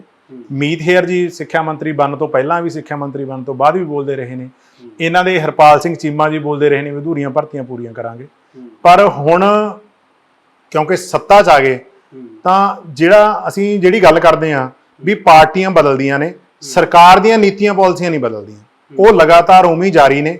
ਇਹਨਾਂ ਦੀ ਨੀਤੀ ਪਾਲਿਸੀ ਵੀ ਪਿਛਲੇ ਨਾਲੋਂ ਕੋਈ ਵੱਖਰੀ ਨਹੀਂ ਹੈ, ਉਹੀ ਨੀਤੀ ਪਾਲਿਸੀ ਵੀ ਕੱਚਾ ਰੁਜ਼ਗਾਰ ਦਿਓ, ਅੱਧਾ ਰੁਜ਼ਗਾਰ ਦਿਓ, ਟੈਂਪਰੇਰੀ ਰੁਜ਼ਗਾਰ ਦਿਓ, ਤੇ ਹੌਲੀ ਹੌਲੀ ਇਸ ਤਰ੍ਹਾਂ ਰੁਜ਼ਗਾਰ ਤੋਂ ਜਿਹੜਾ ਹੱਥ ਪਿੱਛੇ ਖਿੱਚ ਲਓ, ਪਬਲਿਕ ਦੇ ਅਦਾਰੇ ਬੰਦ ਕਰ ਦਿਓ। ਜਿਵੇਂ ਪੰਜਾਬ ਦੇ ਵਿੱਚ ਪਿਛਲੀਆਂ ਸਰਕਾਰਾਂ ਦੀ ਜਿਹੜੀ ਅਣਗਹਿਲੀ ਰਹੀ ਹੈ ਵੀ ਜੇ ਆਪਾਂ ਕੰਪੈਰੀਜ਼ਨ ਕਰਨਾ ਹੋਵੇ, ਹਿਮਾਚਲ ਆਪਣੇ ਤੋਂ ਬਹੁਤ ਛੋਟਾ ਸੂਬਾ, ਉਹਦੀ ਆਬਾਦੀ ਬਹੁਤ ਘੱਟ ਆ, ਉੱਥੇ 94 ਸਰਕਾਰੀ ਕਾਲਜ ਨੇ, ਹਰਿਆਣੇ ਦੇ ਵਿੱਚ 170 ਸਰਕਾਰੀ ਕਾਲਜ ਨੇ, ਤੇ ਪੰਜਾਬ ਵੱਧ ਆਬਾਦੀ ਹੋਣ ਦੇ ਬਾਵਜੂਦ ਸਾਡੇ ਕੋਲ ਸਿਰਫ 47 ਸਰਕਾਰੀ ਕਾਲਜ ਸੀ ਜਿਹੜੇ ਪੁਰਾਣੇ ਸੀ। ਉਸ ਤੋਂ ਬਾਅਦ ਕੁਝ ਨਵੇਂ ਖੋਲ੍ਹੇ ਗਏ, ਜਿਹੜੇ ਨਵੇਂ ਖੋਲ੍ਹੇ ਗਏ ਉਹ ਛੋਟੀਆਂ-ਛੋਟੀਆਂ ਬਿਲਡਿੰਗਾਂ 'ਚ, ਇੱਕ ਦੋ ਤਾਂ ਇਸ ਤਰ੍ਹਾਂ ਦੇ ਨੇ ਚੋਣਾਂ ਮੌਕੇ ਖੋਲ੍ਹੇ ਗਏ ਜਿਹੜੇ ਸਰਕਾਰੀ ਸਕੂਲ 'ਚ ਚੱਲਦੇ ਨੇ। ਸਕੂਲ ਦੇ ਇੱਕ ਪਾਸੇ ਵਾਲੇ ਗੇਟ ਨੂੰ ਉਹ ਸਰਕਾਰੀ ਸਕੂਲ ਦਾ ਗੇਟ ਆ, ਪਿੰਡ ਦੇ ਦੂਜੇ ਪਾਸੇ ਗੇਟ ਕੱਢ ਕੇ ਸਰਕਾਰੀ ਕਾਲਜ ਲਿਖਤਾ। ਤਾਂ ਜਾਣੀ ਸਰਕਾਰਾਂ ਲਗਾਤਾਰ ਆ ਜਿਹੜੀ ਉਹ ਲਿਪਾ ਪੋਚੀ ਕਰ ਰਹੀਆਂ ਨੇ। ਇਸ ਵਕਤ ਪੰਜਾਬ ਦਾ ਜਿਹੜਾ ਸੰਕਟ ਆ, ਉਸ ਸੰਕਟ ਦਾ ਹੱਲ ਸਰਕਾਰਾਂ ਕੋਲੇ ਨਹੀਂ, ਉਸ ਸੰਕਟ ਦਾ ਹੱਲ ਪੰਜਾਬ ਦੀ ਲੁਕਾਈ ਕੋਲੇ ਆ। ਜੇ ਪੰਜਾਬ ਦੀ ਲੁਕਾਈ ਇਹਨਾਂ ਚੀਜ਼ਾਂ ਬਾਰੇ, ਪੰਜਾਬ ਦੀ ਆਵਾਮ ਇਹਨਾਂ ਚੀਜ਼ਾਂ ਬਾਰੇ ਜਾਗਰਤ ਹੋ ਕੇ ਇੱਕ ਵੱਡਾ ਹਮਲਾ ਮਾਰੇਗੀ, ਇੱਕ ਵੱਡਾ ਸਮਾਜਿਕ ਅੰਦੋਲਨ ਹੋਵੇਗਾ, ਤਾਂ ਪੰਜਾਬ ਦੇ ਵਿੱਚ ਜਿਹੜਾ ਪੰਜਾਬ ਦੇ ਨੌਜਵਾਨਾਂ ਦਾ ਤੇ ਜਿਹਦੇ ਨਾਲ ਪੰਜਾਬ ਦਾ ਭਵਿੱਖ ਆ ਉਹ ਸੰਵਰ ਸਕਦਾ।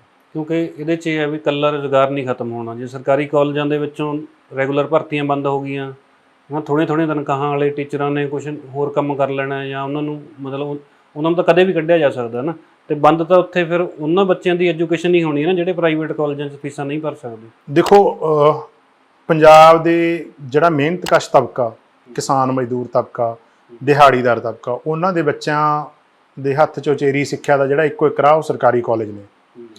ਤੇ ਇਹ ਸਰਕਾਰੀ ਕਾਲਜਾਂ 'ਚ ਪਿਛਲੇ ਜਦੋਂ 25 ਸਾਲਾਂ 'ਚ ਭਰਤੀ ਨਹੀਂ ਹੋਈ, ਉਹਦੇ ਜਿਹੜੇ ਨੁਕਸਾਨ ਨੇ ਉਹ ਇਹ ਨੁਕਸਾਨ ਨੇ ਵੀ ਜੇ ਤੁਸੀਂ ਕੋਈ ਨਵਾਂ ਕੋਰਸ ਸ਼ੁਰੂ ਕਰਨਾ, ਬਦਲਦੇ ਦੌਰ ਦੇ ਵਿੱਚ ਕੋਈ ਰੁਜ਼ਗਾਰ ਉਸ ਤਰ੍ਹਾਂ ਦੇ ਲਈ ਕੋਰਸ ਸ਼ੁਰੂ ਕਰਨਾ, ਤਾਂ ਉਹਦੇ ਲਈ ਤੁਹਾਨੂੰ ਰੈਗੂਲਰ ਪ੍ਰੋਫੈਸਰ ਚਾਹੀਦੇ ਨੇ, ਉਹ ਨਹੀਂ ਹੈ ਹਜੇ ਤੱਕ। ਮਤਲਬ BA ਦੇ ਵਿੱਚ ਨਵੇਂ ਵਿਸ਼ੇ ਲਾਉਣੇ, ਨਵੇਂ ਕੋਰਸ ਸ਼ੁਰੂ ਕਰਨੇ ਤਾਂ ਵੱਖ ਆ, ਪੁਰਾਣੇ ਵਿਸ਼ਿਆਂ ਨੂੰ ਪੁਰਾਣੇ ਕਾਲਜ ਚੱਲਦਿਆਂ ਨੂੰ ਮਰਜ ਕਰਨ ਦੀਆਂ ਪਲੈਨਿੰਗਾਂ ਚੱਲ ਰਹੀਆਂ ਨੇ ਵੀ ਇਹਨਾਂ ਨੂੰ ਇਕੱਠਾ ਕਰਕੇ ਕਾਲਜ ਬਣਾ ਦਿਓ ਤਾਂ ਕਿ ਪੋਸਟਾਂ ਖਤਮ ਕੀਤੀਆਂ ਜਾ ਸਕਣ, ਜਿਹੜੀ ਸਿੱਖਿਆ ਦੀ ਪਹੁੰਚ ਆ ਜਿਹੜੀ ਉਹ ਘਟਾਈ ਜਾ ਸਕੇ। ਸਰਕਾਰੀ ਕਾਲਜਾਂ ਦੇ ਨਿੱਜੀਕਰਨ ਦਾ ਜਿਹੜਾ ਕੰਮ ਆ ਉਹ ਪੂਰੀ ਤਰ੍ਹਾਂ ਚੱਲ ਰਿਹਾ। ਸਰਕਾਰੀ ਕਾਲਜਾਂ ਦੇ ਵਿੱਚ ਹੀ ਇਹਨਾਂ ਨੇ ਪ੍ਰੋਫੈਸ਼ਨਲ ਕੋਰਸ ਚਲਾਉਣ ਦੇ ਨਾਂ ਥੱਲੇ ਹਾਇਰ ਐਜੂਕੇਸ਼ਨ ਸੁਸਾਇਟੀਆਂ ਖੋਲ੍ਹ ਦਿੱਤੀਆਂ ਨੇ, ਜਿਨ੍ਹਾਂ ਦੀ ਫੀਸ ਪ੍ਰਾਈਵੇਟ ਕਾਲਜਾਂ ਦੇ ਬਰਾਬਰ ਆ। ਉੱਥੇ ਰੱਖੇ ਜਾਣ ਵਾਲੇ ਸਟਾਫ ਦੀਆਂ ਨੌਕਰੀਆਂ ਵੀ ਕੱਚੀਆਂ ਨੇ, ਉਹ ਵੀ ਅਰਧ ਰੁਜ਼ਗਾਰ ਵਾਲੀ ਹਾਲਤ 'ਚ ਨੇ, ਉਹਨਾਂ ਨੂੰ ਵੀ ਪੂਰੀ ਜਿਹੜੀ ਬਣਦੀ ਉਹਨਾਂ ਦੇ ਮਾਣ ਭੱਤੇ ਤਨਖਾਹਾਂ ਉਹ ਦਿੱਤੀਆਂ ਨਹੀਂ ਜਾਂਦੀਆਂ। ਤਾਂ ਜੇ ਹੁਣ ਇਹ ਭਰਤੀ ਨਹੀਂ ਹੁੰਦੀ, ਇਹ ਭਰਤੀ ਕੋਰਟ 'ਚ ਇਸੇ ਤਰ੍ਹਾਂ ਲੜਕਦੀ ਰਹੀ। ਦੇਖੋ ਜਦੋਂ ਸਿੰਗਲ ਬੈਂਚ ਦਾ ਫੈਸਲਾ ਆਇਆ ਤਾਂ ਜਿਵੇਂ ਸਾਡੇ 124 ਕੈਂਡੀਡੇਟ ਸੀ ਜਿਹੜੇ ਕਾਲਜਸ ਦੇ ਵਿੱਚ ਜੁਆਇਨ ਕਰ ਗਏ ਸੀ, ਪਿਛਲੇ 7 ਮਹੀਨੇ ਤੋਂ ਉੱਥੇ ਉਹ ਪੜ੍ਹਾ ਰਹੇ ਸੀ, ਤੇ ਉਹਨਾਂ ਨੂੰ ਜੁਆਇਨਿੰਗ ਕਰਾਉਣ ਸਮੇਂ ਉਹਨਾਂ ਦੇ ਨਾਲ ਹੀ ਜਿਹੜੇ 400 ਬੰਦਿਆਂ ਨੂੰ ਹੋਰ ਜੁਆਇਨਿੰਗ ਲੈਟਰ ਦਿੱਤੇ ਨੇ, ਸਾਰਿਆਂ ਤੋਂ ਪੁਰਾਣੀਆਂ ਨੌਕਰੀਆਂ ਤੋਂ ਅਸਤੀਫੇ ਲੈ ਗਏ ਨੇ। ਉਹਨਾਂ ਦੀ ਪੁਰਾਣੀਆਂ ਨੌਕਰੀਆਂ ਖੋਲ੍ਹੀਆਂ ਗਈਆਂ ਨੇ ਤੇ ਨਵੀਆਂ ਨੌਕਰੀਆਂ ਤੋਂ ਉਹਨਾਂ ਤੋਂ ਹੁਣ ਕੋਰਟ ਨੇ ਜਵਾਬ ਦੇ ਦਿੱਤਾ।